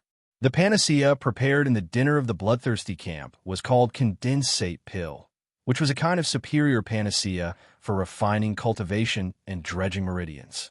In the outside world, such a panacea was worth 10 imperial silver coins. It could be seen that as long as one could complete the daily cruel training without being eliminated, he could also enjoy great benefits. After dinner, the day's training was over. All trainees returned to their living places and were not allowed to go out without orders. Lin Sun still stayed in the cramped and dark cave. A day's cruel training made him so exhausted that he wanted to lie down and sleep right away. Shaking his head hard, Lin Sun forced himself to stay awake, swallowed the condensate pill he brought back from the dinner, and then began to meditate. Among the 28 trainees of Camp 39, he was the only one on the 6th level of Martial Realm. Almost all the others were above the 8th level of Martial Realm, and it was rare to see someone on the 7th level of Martial Realm. Lin Sun also knew that at present, he couldn't compare with those guys. Trainees like Ning Meng, Shi Yu, Qi Kan, Wen Mingxiu, Li Qiu, and Mao Lengxian all had profound backgrounds. From the moment they were born, they were destined to be different from others. They enjoyed endless cultivation resources. Whether it was the cultivation methods they practiced, the panacea they swallowed, or the cultivation education they received, they were all the best in the world, which gave them a great advantage innately. Compared with them, Lin Sun seemed a little unbearable. Because his spiritual vein was dug out, he was weak and sickly since childhood and almost couldn't cultivate. At the age of 13, his cultivation was still stuck in the 2nd level of Martial Realm, and he couldn't make any progress. He was no different from a loser. Fortunately, because of the heaven accessing place, Lin Sun's cultivation track was completely reversed. In less than a year, he made continuous breakthroughs and had the cultivation of the 6th level of Martial Realm. This kind of promotion speed was really amazing, but compared with other trainees in the camp, there was still a certain gap. Like the condensate pill, Lin Sun regarded it as a treasure, but at dinner, Ning Meng didn't take it seriously. He said that he had taken this kind of pill as jelly beans when he was in diapers, and it was nothing at all. And Lin Sun learned from Ning Meng that there were more than 10 powerful people who could break through to the gang spirit realm in one fell swoop among the trainees in Camp 39. Ning Meng himself was one of them. In addition to him, Shi Yu, Qi Kan, and Wen Mingxiu were also like him. The reason why they didn't choose to break through to the next realm was that they wanted to refine their Taoist root and cultivation to the real limit. In this way, when they reached the gang spirit realm, they would have a far more terrible power than ordinary people. Moreover, the stronger the foundation, the more beneficial it would be for future cultivation. Regardless of whether the foundation was strong or not, blindly pursuing the promotion speed was like building a castle in the air, beautiful but useless. It would also greatly hinder and affect the future cultivation, and the disadvantages outweighed the advantages. This was the cultivation education that the disciples of rich and powerful families received. Even if they were hedonistic and domineering, even if they were arrogant and rude, the environment they grew up in and the influence of their seniors caused them to be bound to take fewer detours on the path of cultivation, and they were far from what disciples from poor families could compare to. This was the reality. Now, if Lin Sun wanted to catch up and surpass such people, he had to pay more efforts and time. Complaining and cynicism would never solve the problem. Chapter 115. The spiritual energy contained in condensate pills was huge. At dinner, Ningming also reminded Lin Sun that with the cultivation of the 6th level of martial realm, it was inevitable that he would feel swollen when he refined the pills for the first time. So he must refine them little by little. This principle was very simple. When a cultivator was cultivating, swallowing a pill that was too precious would be harmful instead of beneficial. This was because the spiritual power contained in such a pill was too great. It was not something that a person with a low cultivation base could bear. Even if they swallowed it, the medicinal power would dissipate out of their body and be wasted. Lin Sun didn't care much about this, but he still paid a lot of attention when refining and dared not to be careless. What Lin Sun didn't expect was that he refined all the condensate pills in just a quarter of an hour. From beginning to end, he didn't feel full at all, let alone swollen pain. And this discovery also made Lin Sun conclude that it was not Ningmeng's warning that he was wrong, but because of the 4 spiritual vortexes in his body, he had become too abnormal. Lin Sun even had a strong feeling that even if he swallowed 10 condensate pills at a time, he might not be able to bear it. I used to have the devouring abyss, the spiritual vein of origin. Although it has been taken away long ago, there are 4 spiritual vortexes in the 4 acupoints of heart vessel. Maybe it is all this that makes me have a special talent that other practitioners can't have. Feeling the changes in his cultivation, Lin Sun couldn't help but be lost in thought. After learning some secrets about the talent attribute from Ningmeng, Lin Sun began to look at his body seriously for the first time. He had indeed changed. There were no sequelae left by his previous injuries. Moreover, he had become completely different from other practitioners when he was cultivating. Could this also be a unique, innate attribute? Lin Sun didn't know, but he knew that the 4 spiritual vortexes and the 4 acupoints of heart vessel were not harmful to his cultivation, but gave him the power that ordinary practitioners couldn't reach. At least the quality of Lin Sun's spiritual energy was so high that others couldn't compare with it at all, including Ningmeng's. Lin Sun had a close fight with Ningmeng in the daytime, so he deeply realized this. Although his spiritual energy was far less abundant than Ningmeng's and his cultivation was not as good as Ningmeng's, he completely suppressed Ningmeng in terms of spiritual energy quality.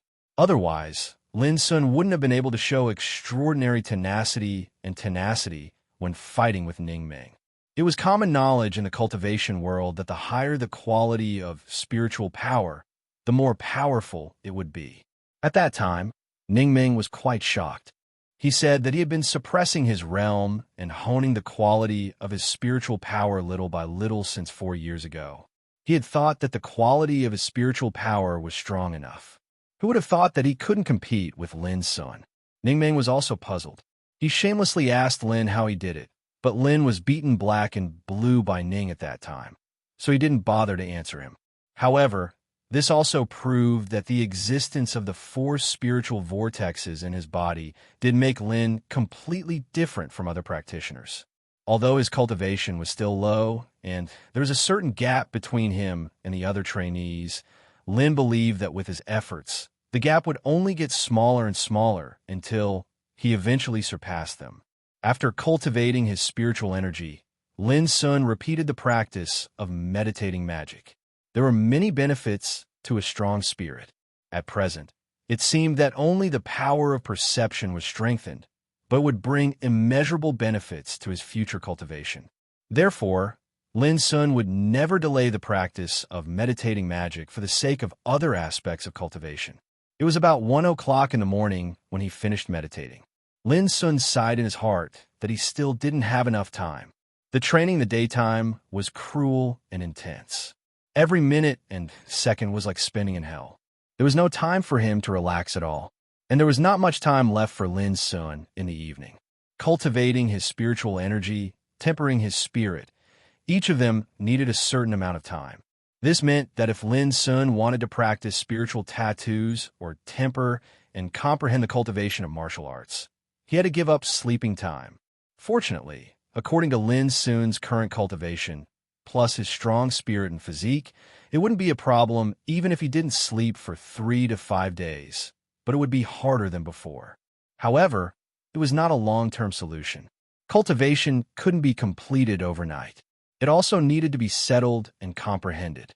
A balance of work and rest and relaxation was the best state of cultivation.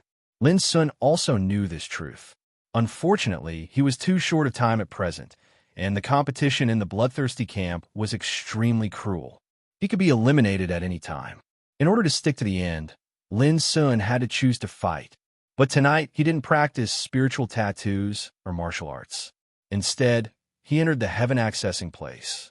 Every 3 days, there would be an opportunity to challenge the Milled Waterfall's battlefield of spiritual tattoos. Every challenge was a kind of tempering and improvement of his physique. Up to now, Lin Sun had challenged it 33 times. Although he failed every time, his breakthrough strength was improved again and again, which might be a kind of reward. Boom! On the familiar sea, Lin Sun's figure was fiercely thrown out from the lonely peak with thousands of waterfalls. He failed for the 34th time. The result was the same as before. But this time, Lin Sun's state of mind was quite restless because he could rush to the hillside of that peak. In other words, Lin Sun had succeeded half of the way to the Milled Waterfall's battlefield. The Milled Waterfall's battlefield was the second test of Green Cloud Path in the heaven-accessing place. There were 108 chances in total. Lin Sun couldn't help but be excited and see some hope since he had a 50% chance of success in the 34th time. After passing the first test of Green Cloud Path, Lin Sun figured out the mystery of Flowing Light's spiritual tattoo and got a meditating magic as a reward. What reward could he get if he could overcome the waves, climb to the top of the mountain, and finally pass the second test of Green Cloud Path? Lin Sun was looking forward to it. Time passed day by day. Every day in the bloodthirsty camp was intense and fulfilling. Every minute seemed to be precious. Combat training, close combat training, willpower training, dissection, history, self-help, assassination, lurking, escape, and other theoretical courses almost squeezed out all the time in the daytime. At night, few trainees chose to sleep. Instead, they seized the time at night to cultivate and improve themselves. Because all trainees knew that if they could make full use of the time at night, they might surpass other trainees in various trainings the next day. The reason why the competition was so cruel was that no one was willing to be eliminated. But there was another more important reason, which was to earn points. Whether in actual combat training or theoretical courses, the top 3 could get more points. The number of points represented a trainee's real performance, and the trainees could also exchange corresponding benefits in the bloodthirsty camp, such as elixirs, cultivation methods, and personal guidance from the drill master. 1 week later in the evening, at dinner, Ning Meng suddenly said, "These days, although you haven't been eliminated, the points you earned are almost always in the last place. Do you know what it means?" Lin Sun nodded, feeling a little heavy in his heart. In the entire Camp 39, he was the only one on the 6th level of martial realm. In daily training, it was difficult for him to compete with other trainees for points. Especially in the close combat, 1 point would be deducted for each failure. Lin Sun's performance every time could only be counted as more losses than wins. He not only couldn't earn points, but also lost a lot of points he earned. In the theoretical courses, Lin Sun's performance could only be regarded as average. It was not that he didn't work hard, but that in theory learning, Other trainees were influenced by various theories since childhood and could be said to be knowledgeable. Naturally, their performance wouldn't be bad. However, because Lin Sun lived in the mind prison since childhood, the knowledge he had access to was extremely narrow. It was not easy for him to get an average score in the theoretical assessment. This was the congenital deficiency of knowledge reserve. A practitioner should not only know how to fight, but also how to save himself, escape, identify danger, have insight into the enemy, arrange troops, control the situation, and so on. Being at the bottom of the ranking meant that Lin Sun could enjoy fewer benefits. This might not be important, but at the end of this month, if his ranking was still the worst in Camp 39, he would be directly eliminated. This is a bottle of condensate pills I exchanged with my points. There are 30 pills in total. Take them. There's still 3 weeks before the end of this month. I don't want you to get out of here with your tail between your legs. Ning Ming suddenly took out a white jade bottle and handed it to Lin Sun with a serious face.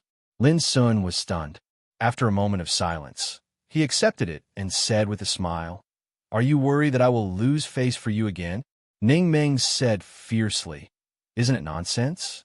Now in Camp 39, who doesn't know that you are my brother? If you get eliminated in Scram, where will I put my face?"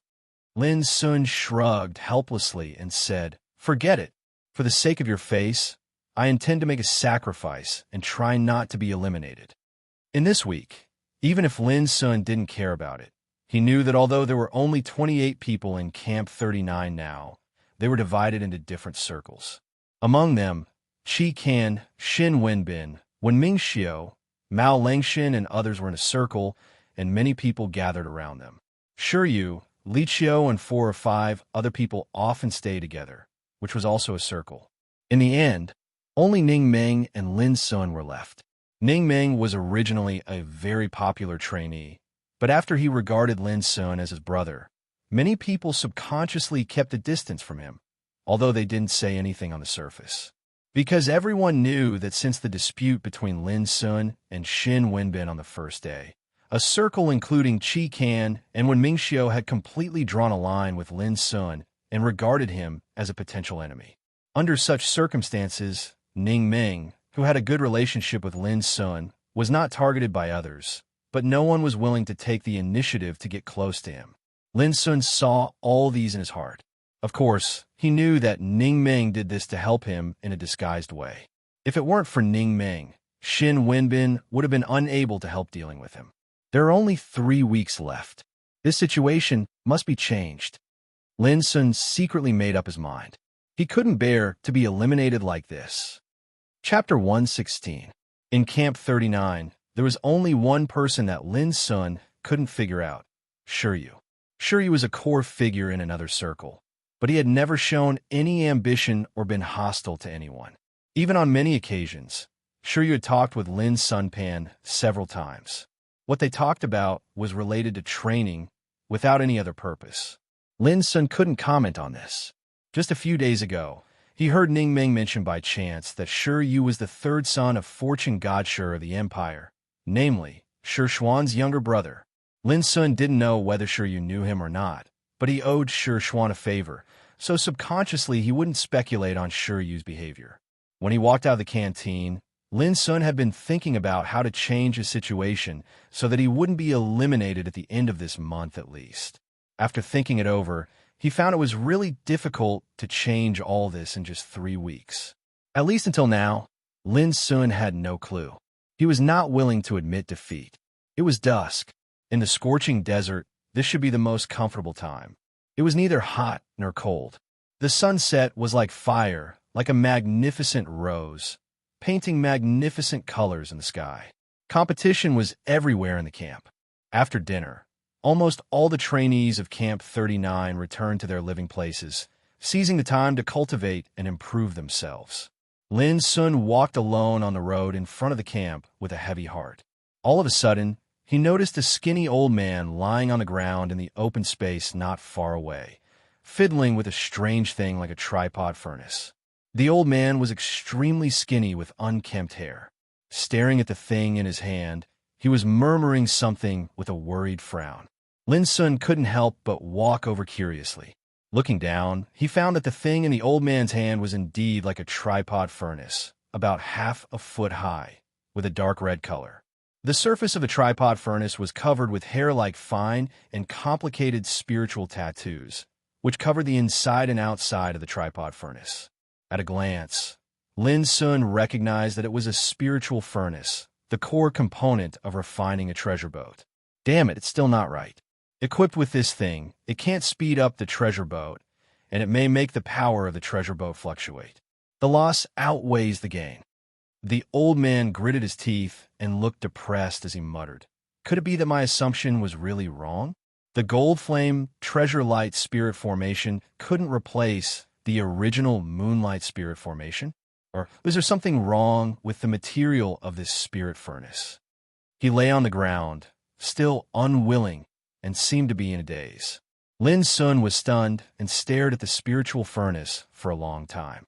He couldn't help asking, "Uncle, why don't you try to combine the golden flame spiritual formation with the moonlight spiritual formation?" When the old man heard that, he immediately cursed unhappily. Nonsense. These two great spirit formations are completely different, and their grades are also different. Fuse my ass. He raised his head to look and saw it was a youth around the age of 10, causing him to be even more displeased, and he couldn't help but mock and ridicule once more. He seemed to want to vent the resentment in his heart as he said, "You're just a little kid, yet you dare talk nonsense before me?" The spiritual tattoos are so profound and mysterious that even the spiritual tattooists in the world can't get a glimpse of them. How can you, an idiot who is still wet behind the ears, comment on it? Get out of here. Lin Sun frowned and said, "You can't do it, but it doesn't mean others can't.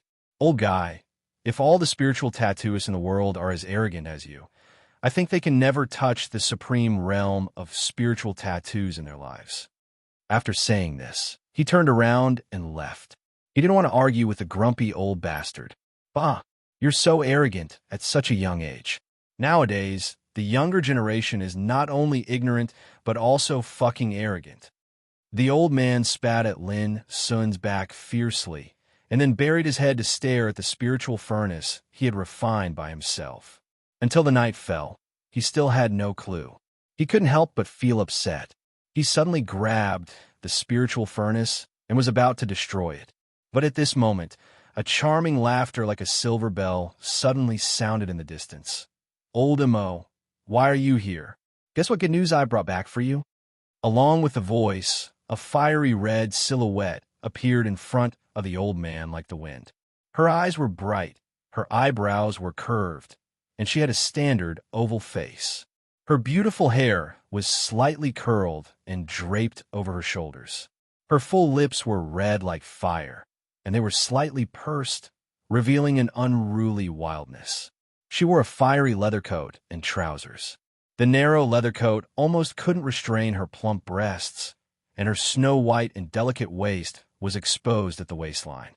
Her slender leather pants were stretched tight over her plump and straight long legs, outlining the contours of her body that would cause one's soul to stir. Undoubtedly, this was an extremely charming, hot, sexy, and wild, beautiful woman. Just by standing casually, she could make people's hearts sway and mouth dry. Anyone who saw such a woman would probably think of such words full of infinite reverie as a natural stunner who could bring disaster to a country and people. But if the trainees of Camp 39 were here, they would definitely recognize that this extremely beautiful and sexy woman was exactly the same as Drill Massey Young Koo, except for her dress and temperament. The skinny old man, who was called Old Mo, was stunned. First, he glared at the woman's plump breasts without batting an eyelid, and then said in surprise, "Young man, you're finally back. Tell me, what did the old guy of Green Deer School say?" Young man gave Old Mo a charming look and said, "If you dare to peep at me again, don't blame me for smashing all the rubbish in your nest." Old Mo shouted, "Rubbish? That's a treasure. It's a peerless treasure that I've refined with painstaking efforts these years." Young man obviously knew Old Mo very well, and she didn't bother to explain to him, The old guy said that you want to replace the spiritual furnace on Zing battleship. Although it's a whimsical idea, it's not impossible. Old Mo was refreshed. He rubbed his hands anxiously and asked quickly, "What's the way?" He had been tortured by this problem for several months and was about to give up. He never thought that he could get such good news. It was really a twists and turns, which rekindled his hope. He didn't say the specific way. He just asked me to tell you that you can consider combining the Golden Flame spiritual matrix and the Moonlight spiritual matrix. Young man crossed her arms in front of her chest, which made her snow-white breasts even more impressive. Old Mo had ignored this attractive scenery. After hearing it, he suddenly screamed, "The old guy is obviously playing tricks on me. How can these two spiritual formations be combined?" Young man acted as if it had nothing to do with her. "I've brought the news. If you don't think it's possible, I can't do anything about it." Old Mo's face suddenly changed. He thought that he had seen hope, but he never thought that it was a ridiculous assumption. What was the difference between this and the proposal of the idiot boy just now? Wait. Suddenly, Old Mo was stunned. Just now, the lad had also made this suggestion. Could it be true that the two spiritual formations could be combined? More than 10 days ago, he sent young man to Green Deer School in order to ask an old friend of his about the problem of transforming the spiritual furnace. According to his understanding of his old friend, he would never joke about the spiritual tattoo formation, even if he was joking. After all, his old friend was the most devout spiritual tattoo master. Well, I'll think about it. If it doesn't work, I'll try whether this method is feasible or not. Old Mo sighed, holding the spiritual furnace, and hurriedly turned his head and left, looking preoccupied. Alas, I hope he can succeed this time. Young man sighed faintly. Although this old guy was a little wretched, he was an impeccable master in the spiritual tattoo study. But in these past few months, for the sake of a spirit furnace, he seemed as if he was possessed, and he spoke nonsense in an infatuated manner, causing others to sigh. Young man inadvertently glanced at the Camp 39 in the distance, and an imperceptible loneliness appeared on her beautiful and sexy face. Shaking her head, young man turned around and left. She wanted to see Old Mo, who was the treasure of the bloodthirsty camp. Nothing could happen to him. She's back. In the Camp 39, fatty middle-aged raised his head. You really don't want to see her?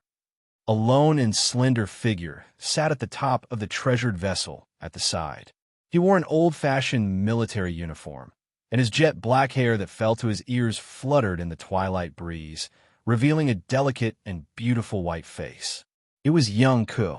She held a flagon in her slender hand and drank it absent-mindedly, as if she didn't hear the words of fatty middle-aged.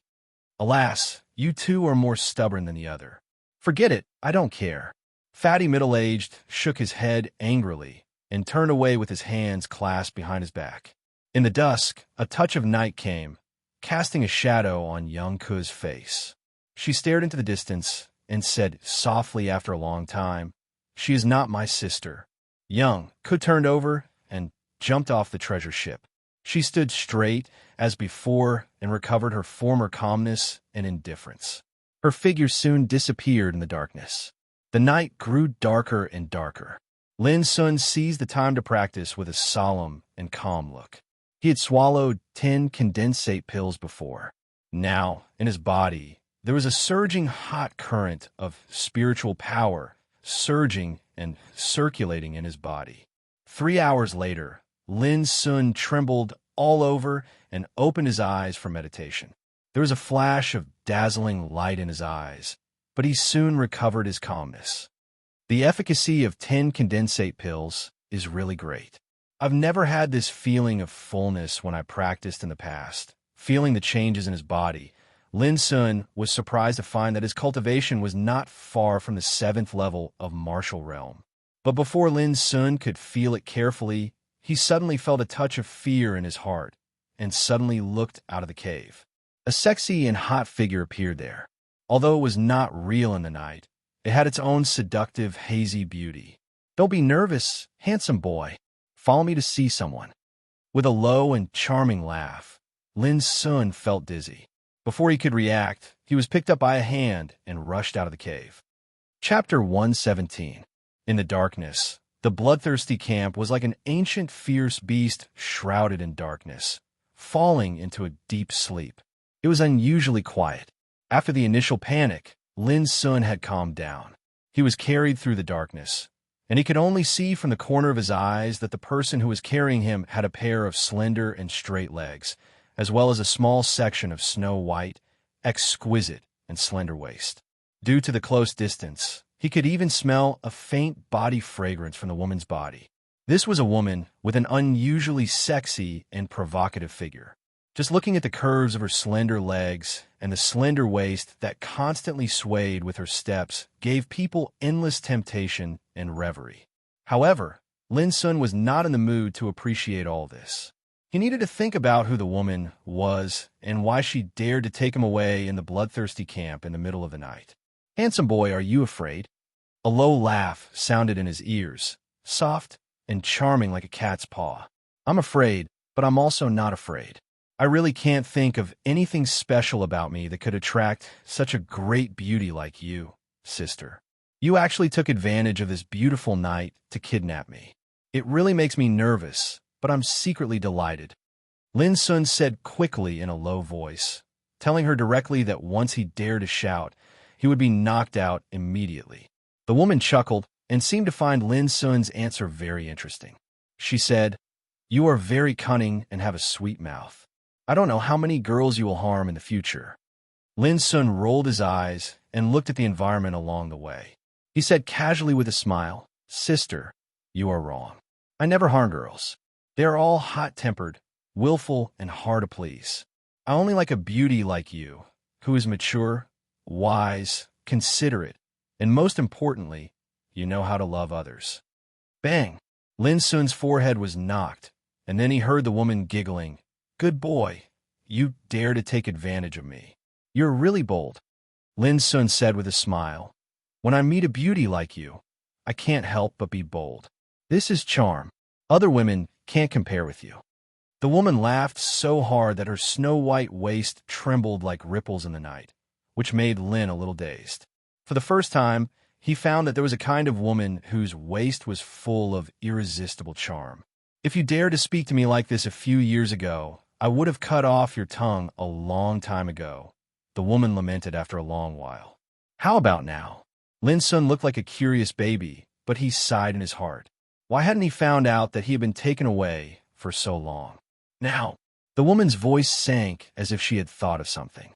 Lin Sun, on the other hand, was anxious inwardly. There were so many superiors in the bloodthirsty camp. Weren't they here? Where was Instructor Shu Sanchi? What about Drill Master Young Ko?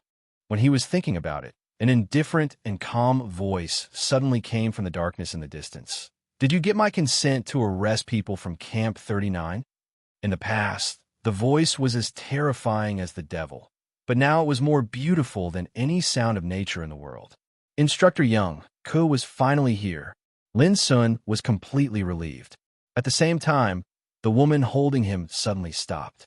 Young Ko's lone and slender figure walked out from the darkness, and her delicate and fair face was calm as before under the illumination of the starlight. However, when she saw the owner of Lin Sun's hand, her brows suddenly knit together while a wisp of unprecedented icy coldness suffused her face. "Young man, how dare she appear in front of him?" "Young Ko." It was Young Man who took Lin Sun away. But when she saw Young Ko in the distance at this moment, her sexy and beautiful face was replaced by a complicated expression. "Don't call my name." Young Ko's expression became colder and colder, with a touch of fierceness in her clear eyes. Lin Sun found that Drill Master Young Ko seemed to know the woman who took him away, and their relationship seemed to be unusual. He remained silent and raised his head slightly. When he saw Young Man's appearance, he opened his eyes wide at once. It was not because the woman was too beautiful, but because she looked exactly the same as Drill Master Young Ko. What was different was that this woman's dress and temperament were completely different from Young Ko's, just like the difference between fire and water. Are they twin sisters? An idea came to Lin Sun's mind. Put him down and disappear in front of me immediately. Young Ko directly gave the condition without asking the reason. She was firm and stern, and it seemed that she could not bear to look at young man one more time. No, this boy has other uses. Young man shook her head, with a touch of stubbornness and firmness on her face. At this moment, her expression seemed to overlap with young Ku's, and they looked like the same person. Clang! Young Ku pulled out an oddly shaped blade, which glowed with a touch of faint purple light in the dark night. She obviously did not intend to talk nonsense, and her delicate eyes were full of indifference and sternness. Seeing this scene, young man trembled all over and opened her starry eyes, with an imperceptible pain flashing through the depths of her pupils. Lin Sun was still held in her hand, and he clearly felt that the woman seemed to be very contradictory and excited. The atmosphere became dull and stern, like the dead silence before the storm, which made Lin Sun a little breathless. "Let her go," came a stiff and cold voice in the darkness. Lin Sun was shocked. Shu Sanqi also came, but he could not find out where Shu Sanqi was no matter how hard he tried. Young Ke suddenly fell into silence, as if she was trying her best to endure something. Lin Sun's heart sank. Was she not going to save him? Were they going to watch him being taken away by this woman? "Thank you, Chief Shu." Young man turned her head and suddenly smiled at the darkness in the distance. She was so charming that she regained her sexy look. Swish! In an instant, Lin Sun felt dizzy, and then he was carried away and disappeared in the vast night. He couldn't help sighing in his heart. "Little handsome boy, be good and stay inside, okay?" A moment later, young man's soft and charming voice came to his ears again. Immediately, Lin Sun felt he was thrown out and almost fell to the ground with a stagger. When he stood up straight, he noticed that he'd arrived within an enormous building that was brightly lit, and there were all sorts of strange objects piled up everywhere like puppets, treasured ships, weapons, and even over 10 enormous ferocious beast skeletons. It was just like a grocery warehouse. In the center of the warehouse, Lin Sun saw a familiar figure. A thin old man was bending over a high platform, frowning and staring at a spiritual furnace. It was the old guy he met in the evening. In an instant, Lin Sun vaguely understood something. With a cold smile, he stepped forward and looked at the spiritual furnace on the high platform quietly, without saying anything. "I've wronged you before." After a moment of silence, old Emo opened his mouth with embarrassment written all over his old face. "You abducted me here in the middle of the night just to apologize to me?" Lin Sun said coldly, "My time is precious, and I have no time to talk nonsense with you." "You." Old Emo was furious at once. He pointed at Lin Sun. "Little guy, do you know who you're talking to?" There was a hint of threat in his voice. Lin Sun seemed to have nothing to fear and said disdainfully, "Of course I know." An arrogant, ignorant, and narrow-minded old man. Old Emo was so angry that his whole body trembled, but he finally restrained himself. He took a few deep breaths and suddenly said with a smile, "Boy, you're so confident. Have you already guessed what I'm going to do?" Lin Sun said expressionlessly, "Don't think others are as stupid as you. If I still can't guess it, I will have lived for more than 10 years in vain." Lin Sun's blunt words made old Mo's lips twitch. He forced a smile and said, "So you know how to integrate the golden flame spiritual formation with the moonlight spiritual formation?" Lin Sun just sneered and looked at old Emo. Old Emo was completely annoyed and said, "What? I am so humble, but you are still angry with me?" At this time, a charming and soft voice came from outside the warehouse. "Old Emo, this handsome little guy is waiting for you to give him some benefits. Do you think you don't need to pay for your help?" It was young man's voice, full of schadenfreude. It seemed that she had been watching old Emo make a fool of himself.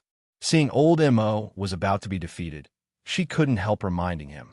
"Benefits?" Old Emo was in a daze. Then he patted his thigh and said with a smile, "That's easy. What do you want?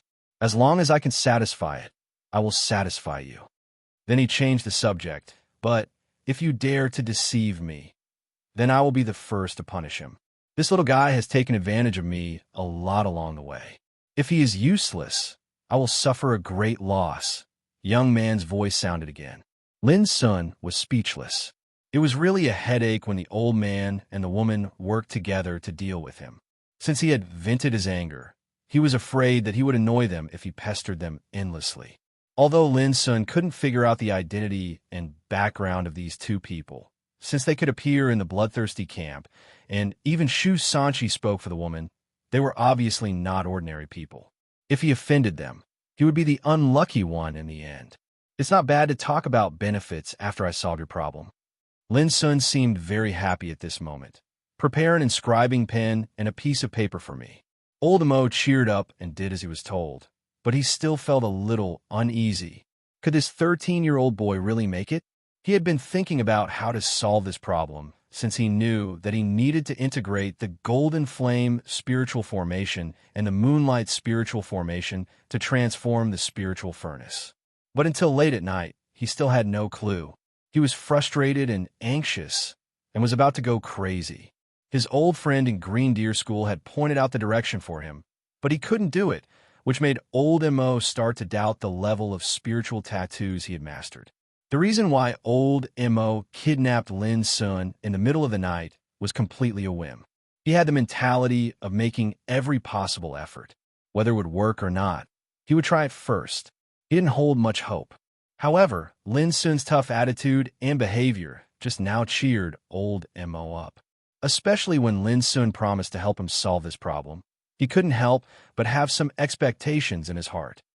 Chapter 118. Spiritual furnace was the core part of a treasure ship, like the base of a spiritual tattoo formation. In the Empire, there were many treasure ships for commercial and civilian use. They were of different styles and were equipped with different functions. But the treasure ship old Mo mentioned was completely different from other treasure ships. It was called Ziying Battleship, a strategic weapon of the Empire's military. In Xiao Empire, battleships were divided into 3 levels: small, medium, and large. The Silver Eagle battleship that Shiryu took when he arrived at the Bloodthirsty camp was a kind of medium-sized battleship newly developed by the Academy of Spiritual Implements of the Empire. It could accommodate thousands of people and was equipped with spiritual tattoo cannons with terrible attack power. The Ziying battleship that old Mo wanted to transform was a small battleship, which was the most famous classic battleship in the Empire. It had been replaced more than 10 times in hundreds of years and had reached the peak level of small battleships at present. This meant that there was almost no room for improvement and transformation of Ziying battleship. But old Mo didn't think so. The core of a battleship was the spiritual furnace, and the core of the spiritual furnace was the spiritual tattoo formation. As long as it was a spiritual tattoo formation, it had the possibility of continuous improvement and upgrading. Old Mo was a spiritual tattoo master. He had been immersed in spiritual tattoos for many years. He was very clear that if Golden Flame spiritual tattoo could replace Moonlight spiritual tattoo, the power of Ziying battleship could be reborn. For this reason, he had been trying and studying all kinds of possibilities in the past few months. He had experimented many times in person, but all of them ended in failure in the end. It was not because of the spiritual furnace, but because of the spiritual tattoo formation. According to the different power, the spiritual tattoo formation was divided into 4 levels: primary, medium, advanced, and top. Golden Flame spiritual tattoo formation was a kind of medium spiritual tattoo formation. Its most significant effect was that it could absorb the light of the sun and the moon and smelt a terrible power called Golden Flame. Moonlight spiritual tattoo formation was a kind of primary spiritual tattoo formation which could only absorb the essence of the moon at night. Although it produced strong power, it was still a level lower than Golden Flame spiritual tattoo formation. Unfortunately, Ziying battleship had its own limit. Its specifications and materials were difficult to be equipped with higher-level spiritual tattoo formation. Unless Ziying battleship was completely transformed, how could it still be called Ziying battleship? What was more, Ziying battleship was a classic battleship. Its specifications and materials have been perfected by countless masters of spiritual tattoos for hundreds of years. It was almost perfect. Even with old Mo's ability, He dared not say that he could completely transform the Ziying battleship from beginning to end by himself. Therefore, he could only modify the spiritual furnace and try to replace the original spiritual rune formation with a new one. But old Mo deeply realized that it was extremely difficult to achieve this step after repeated failures. If it were not for the message from young man today, old Mo would have given up directly. Therefore, when Lin Sun showed up and said that he could help him solve this problem, old Mo was quite expectant. But at the same time, he was also very worried. He was a spiritual tattoo master. To put it bluntly, his attainments in spiritual tattoos could at least be regarded as top-notch among all the spiritual tattoo masters in the empire. Even he couldn't solve this problem. Could Lin Sun, a 13-year-old boy, do it? Although old Mo had serious doubts in his heart, he had been driven into a corner by this problem, so he could only give it a try. Swish, swish, swish.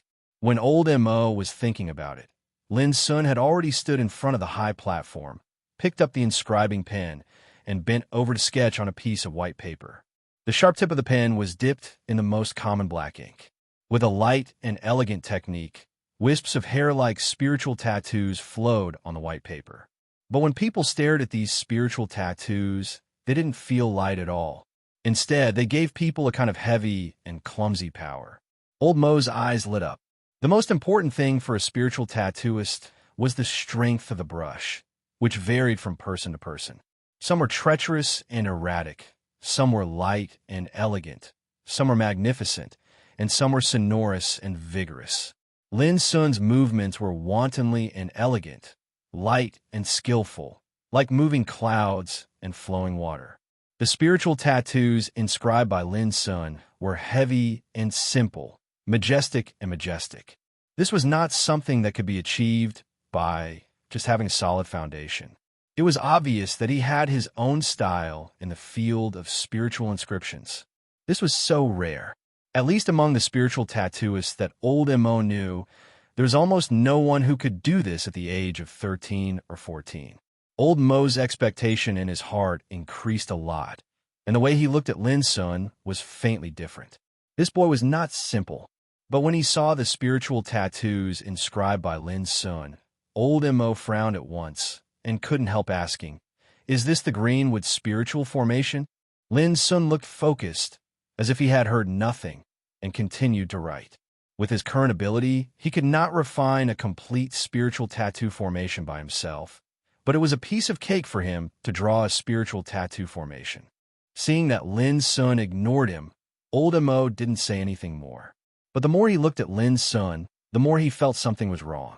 When he saw that Lin Sun was obviously going to write another spiritual tattoo formation of Gang Mountain, he immediately pounded the table and shouted, "No, no, you're going to use these two spiritual tattoo formations as a medium to form a bridge so as to unite the other two spiritual tattoo formations. Give up. I've tried your method, and it doesn't work at all." Lin Sun frowned. Being interrupted when he was inscribing spiritual tattoo formations made him extremely unhappy. He couldn't help glancing at old Mo coldly. "You can't do it, but it doesn't mean others can't. If you don't believe me, I'll leave at once." Old Mo's expression froze, and he suppressed his anger and said, "Boy, you've got guts. I like to see what tricks you can play in the end." Lin Sun ignored him, lying on the high platform and concentrating on inscribing. He looked focused, and his mind was as calm as an ancient well. He had learned spiritual tattoos from Master Lu since he was a child. During the years in a mine prison, spiritual tattoos occupied almost all of his life. Like Master Lu, Lin Sun also hated to be disturbed when inscribing spiritual tattoos. This might be the strange temper of every spiritual tattooist, more or less. The more Lin Sun behaved like this, the more annoyed old Mo was, but the more expectation he had in his heart. Was this boy really confident? Old Mo planned to keep watching. As time went by, Lin Sun quickly wrote dense and complicated spiritual tattoo patterns on the white paper. In just half an hour, there were 4 completely different spiritual tattoo formations on the paper. Old Mo was a little confused. What on earth did this boy want to do with so many spiritual tattoos? He couldn't figure out Lin Sun's intention at all. This surprised him, but also made him more expectant. No matter whether Lin Sun was deliberately mystifying or not, he was able to accurately and perfectly write spiritual tattoo formations at the age of 13 or 14, which was not something that anyone could do. Old Mo touched his chin and looked at Lin Sun's attentive profile. Suddenly, it occurred to him that this boy had such attainments at such a young age. Who was the teacher who taught him spiritual tattoos? Old Mo, what do you think? Young man came over and stood on one side with her arms crossed.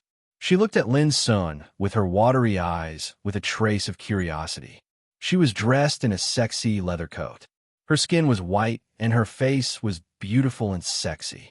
A pair of slender and straight legs stood at will, showing a kind of languid and seductive charm. She was a stunner. Every frown, every smile, and every movement of hers had a kind of natural charm. Old Mo swallowed his saliva secretly and glanced at young man's amazing breasts quickly. Then he snorted and said, "What do you mean? This boy has a bad temper. Who knows whether he is pretending to be mystifying or not?" Young man was surprised and said, "Can't you see what he is doing? Old Mo, you are a spiritual tattooist. You always brag about how great you are."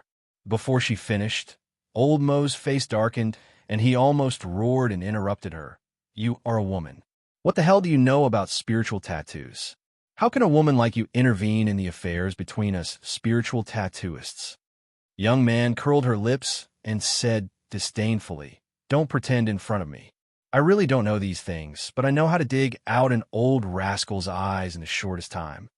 Old Mo stiffened all over and withdrew his eyes, which were almost glued to young man's plump breasts. He sighed and said, "Alas, why do you wear so revealing clothes all day long? You have such a sexy figure. I don't know where to put my eyes." Old Mo looked aggrieved. Young man spat and said, "Don't jest. I ask you what you think." Old Mo looked at Lin Sun, who was bending over the high platform with a complicated expression, and said, "I can only understand the spiritual tattoo formation he writes, but it's hard for me to figure out what he wants to do.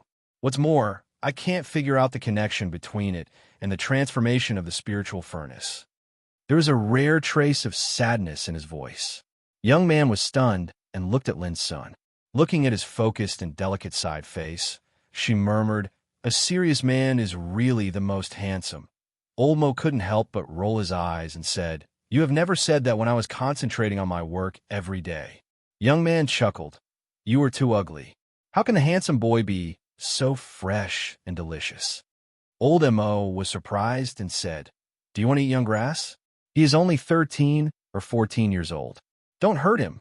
Young man said disdainfully, "If you are jealous, just say it. Don't pretend in front of me." Old Mo's face became hot, and he snorted coldly without saying anything. He knew that he couldn't win an argument with young man, and it was the most stupid thing to bicker with a woman. At this time, Lin Sun, who was bending over the high platform, suddenly straightened up, dropped the inscribing pen, turned around, and handed a stack of white paper full of writing to Old Mo, saying, "It's done. It's done." Old Mo and young man were both stunned and stopped bickering. Their eyes all fell on the stack of white paper. Chapter 119. Old Mo looked very excited and started to read carefully. Sometimes he frowned, sometimes his pupils dilated, and sometimes he scratched his head. His expression kept changing, which was very interesting. However, young man felt a little dizzy just by glancing at it. The stack of white papers was full of complicated spiritual tattoos, which she really knew nothing about.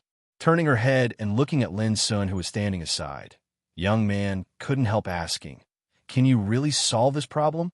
Lin Sun thought for a while and said, "I'll know after I have a try. It should be no problem."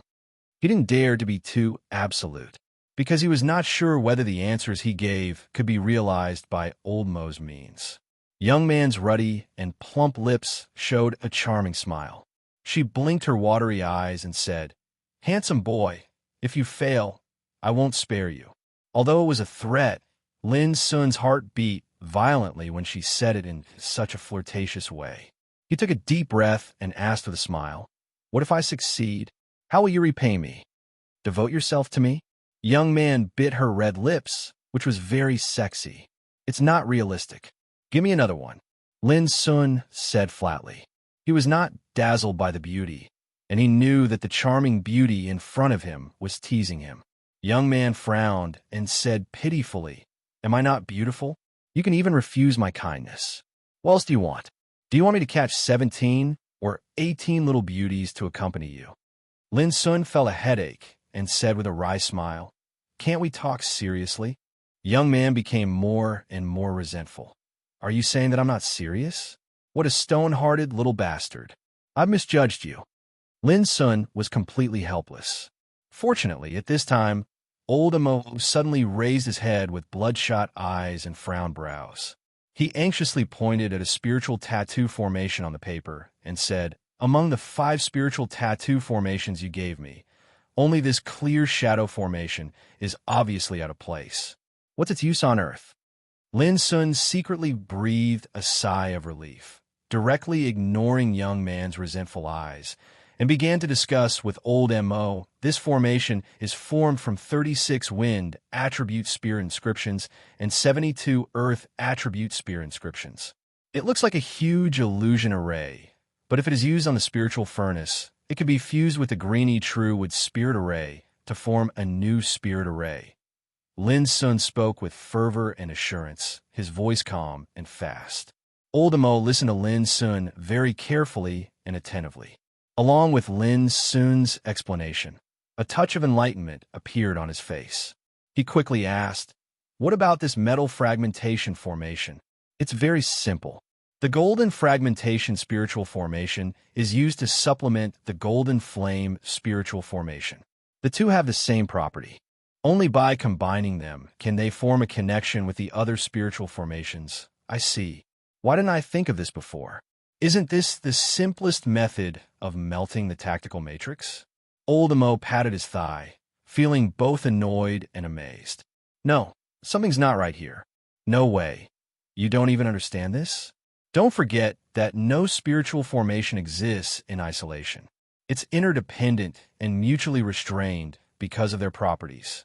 Take the 9 tunes spiritual formation of flame and ice as an example. Damn it, it works like this. Why didn't I think of it before? It's normal.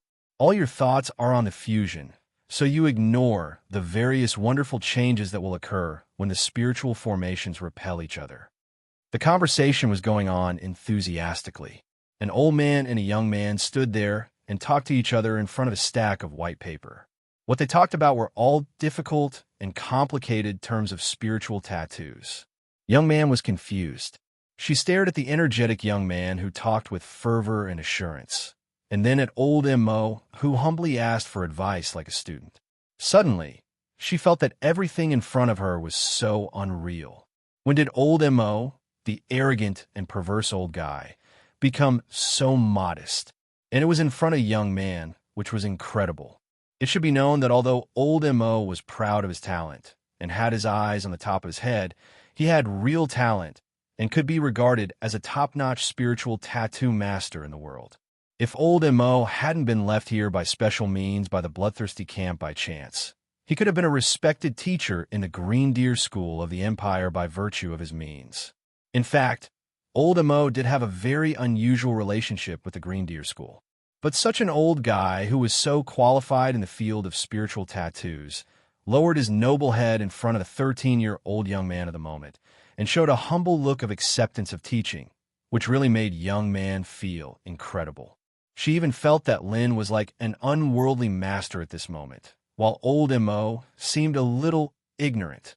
It was a very weird and absurd feeling, but it caused an indescribable shock to young man's heart. She didn't know where this young man came from, and why did he have such incredible skills. At this moment, the way young man looked at Lin changed, with a touch of amazement, appreciation, and curiosity. Once a woman had a strong curiosity about man, the consequences would be hard to predict. An hour later, Lin was a little thirsty. At this moment, a cup of tea was handed to him by a slender white hand. Lin's son turned his head and saw it was young man. He immediately smiled and said, "Sister, do you remember what I said on the way here when you caught me? Only a mature and smart woman knows how to care for others better, just like this cup of tea full of sincerity and timely sent to me." As he said, he drank up the tea in the cup with a comfortable look. Young man spat and glared at Lin Sun fiercely, saying, "Glib tongue, you are really bold. How dare you flirt with me? Be careful that I cut your pretty face next time. Let's see which girl will like you in the future." Lin sighed. "I'm not afraid of disfigurement, but I'm afraid that you don't want to." Young man burst into laughter and gave him a thumbs up. "Great. I've seen so many playboys with different ways to flirt with girls, but you are the most shameless." Lin explained seriously, "This is called flirting with a sister." Seeing them flirting with each other, old Emo couldn't help feeling annoyed and said, "Young man, can you not make trouble here?" Young man gave Lin a provocative look and said, "Handsome boy, I'll discuss with you about flirting with a sister in the future. Don't be afraid." Then she turned around and left. "This woman is a scourge," old Emo scolded. "I think this sister is very nice. Much better than those hot-tempered young girls." Lin sighed with emotion. In a simple stone house in the bloodthirsty camp, sitting upright in front of the desk, Shu Sanchi was wiping an old dark silver armor. There was a rare trace of tenderness on his dark face, which was as hard as rock. This was his armor with spiritual tattoos, Wolf Fong, which had accompanied him in battles for decades. Until now, it had been silent for decades, because Shu Sanchi had left the battlefield for decades. "Old man, sooner or later, I will take you to the battlefield again." "I will." Shu Sanchi's expression became firm, and he gently put away Wolf Fong. At this moment, a red figure pushed the door open and came in. She lifted her slender legs and sat directly in front of the desk, with a languid and charming manner. "Chief Shu, you haven't slept yet. Are you waiting for me?" It was young man. Shu Sanchi raised his head and looked at her with a gaze as sharp as a knife. She immediately stood up and put away her lazy expression. "What's the matter?" Shu Sanchi asked. Young man sighed softly. At this moment, her charm and sexiness seemed to disappear, and there was a trace of loneliness and coldness in her calm look. After a long while, she calmed down and said, "I come to ask you for a person which is related to Old Mo's plan. If it succeeds, you should know what it means." Shu Sanchi narrowed his eyes. "Is it Lin Sun?" Young man was not surprised. If Shu Sanchi hadn't appeared when Lin Sun was taken away at night, young Ko wouldn't have survived. "Yes, it's this little guy. Do you know his origin?" Young man asked. "He was sent by Heiyao Shrine." Shu Sanchi kept silent for a long time. Young man's expression changed slightly imperceptibly. "Go ahead. I can make an exception for this matter. At least in the bloodthirsty camp, no matter who you are, you must obey orders." Shu Sanchi said resolutely. At 3 o'clock in the morning, sitting in a pile of white papers, old Emo studied the spiritual tattoo formation on them madly, as if he had forgotten himself. Sitting in the chair, Lin Sun's mind drifted. What he did to help old Emo tonight was not his idea, but Master Lu. Lin Sun clearly remembered that every time Master Lu explained spiritual tattoo formation to him, he would use some examples as metaphors. One of them was about the Zing battleship. At that time, Master Lu was explaining a complicated high-level spiritual tattoo formation. Suddenly, he mentioned the Zing battleship. Regardless of whether Lin Sun could understand, he said disdainfully, "The spiritual tattooists of the Empire are a bunch of stupid pigs. It took them hundreds of years to perfect the Zing battleship to such an extent. They're a disgrace to the spiritual tattooists." While speaking, he also took the spiritual tattoo formation of the Zing battleship as an example. The most famous classic small battleship in the Empire was scolded as useless by Master Lu. Master Lu even said that if he were the one who made the Zing battleship, it would never be so weak.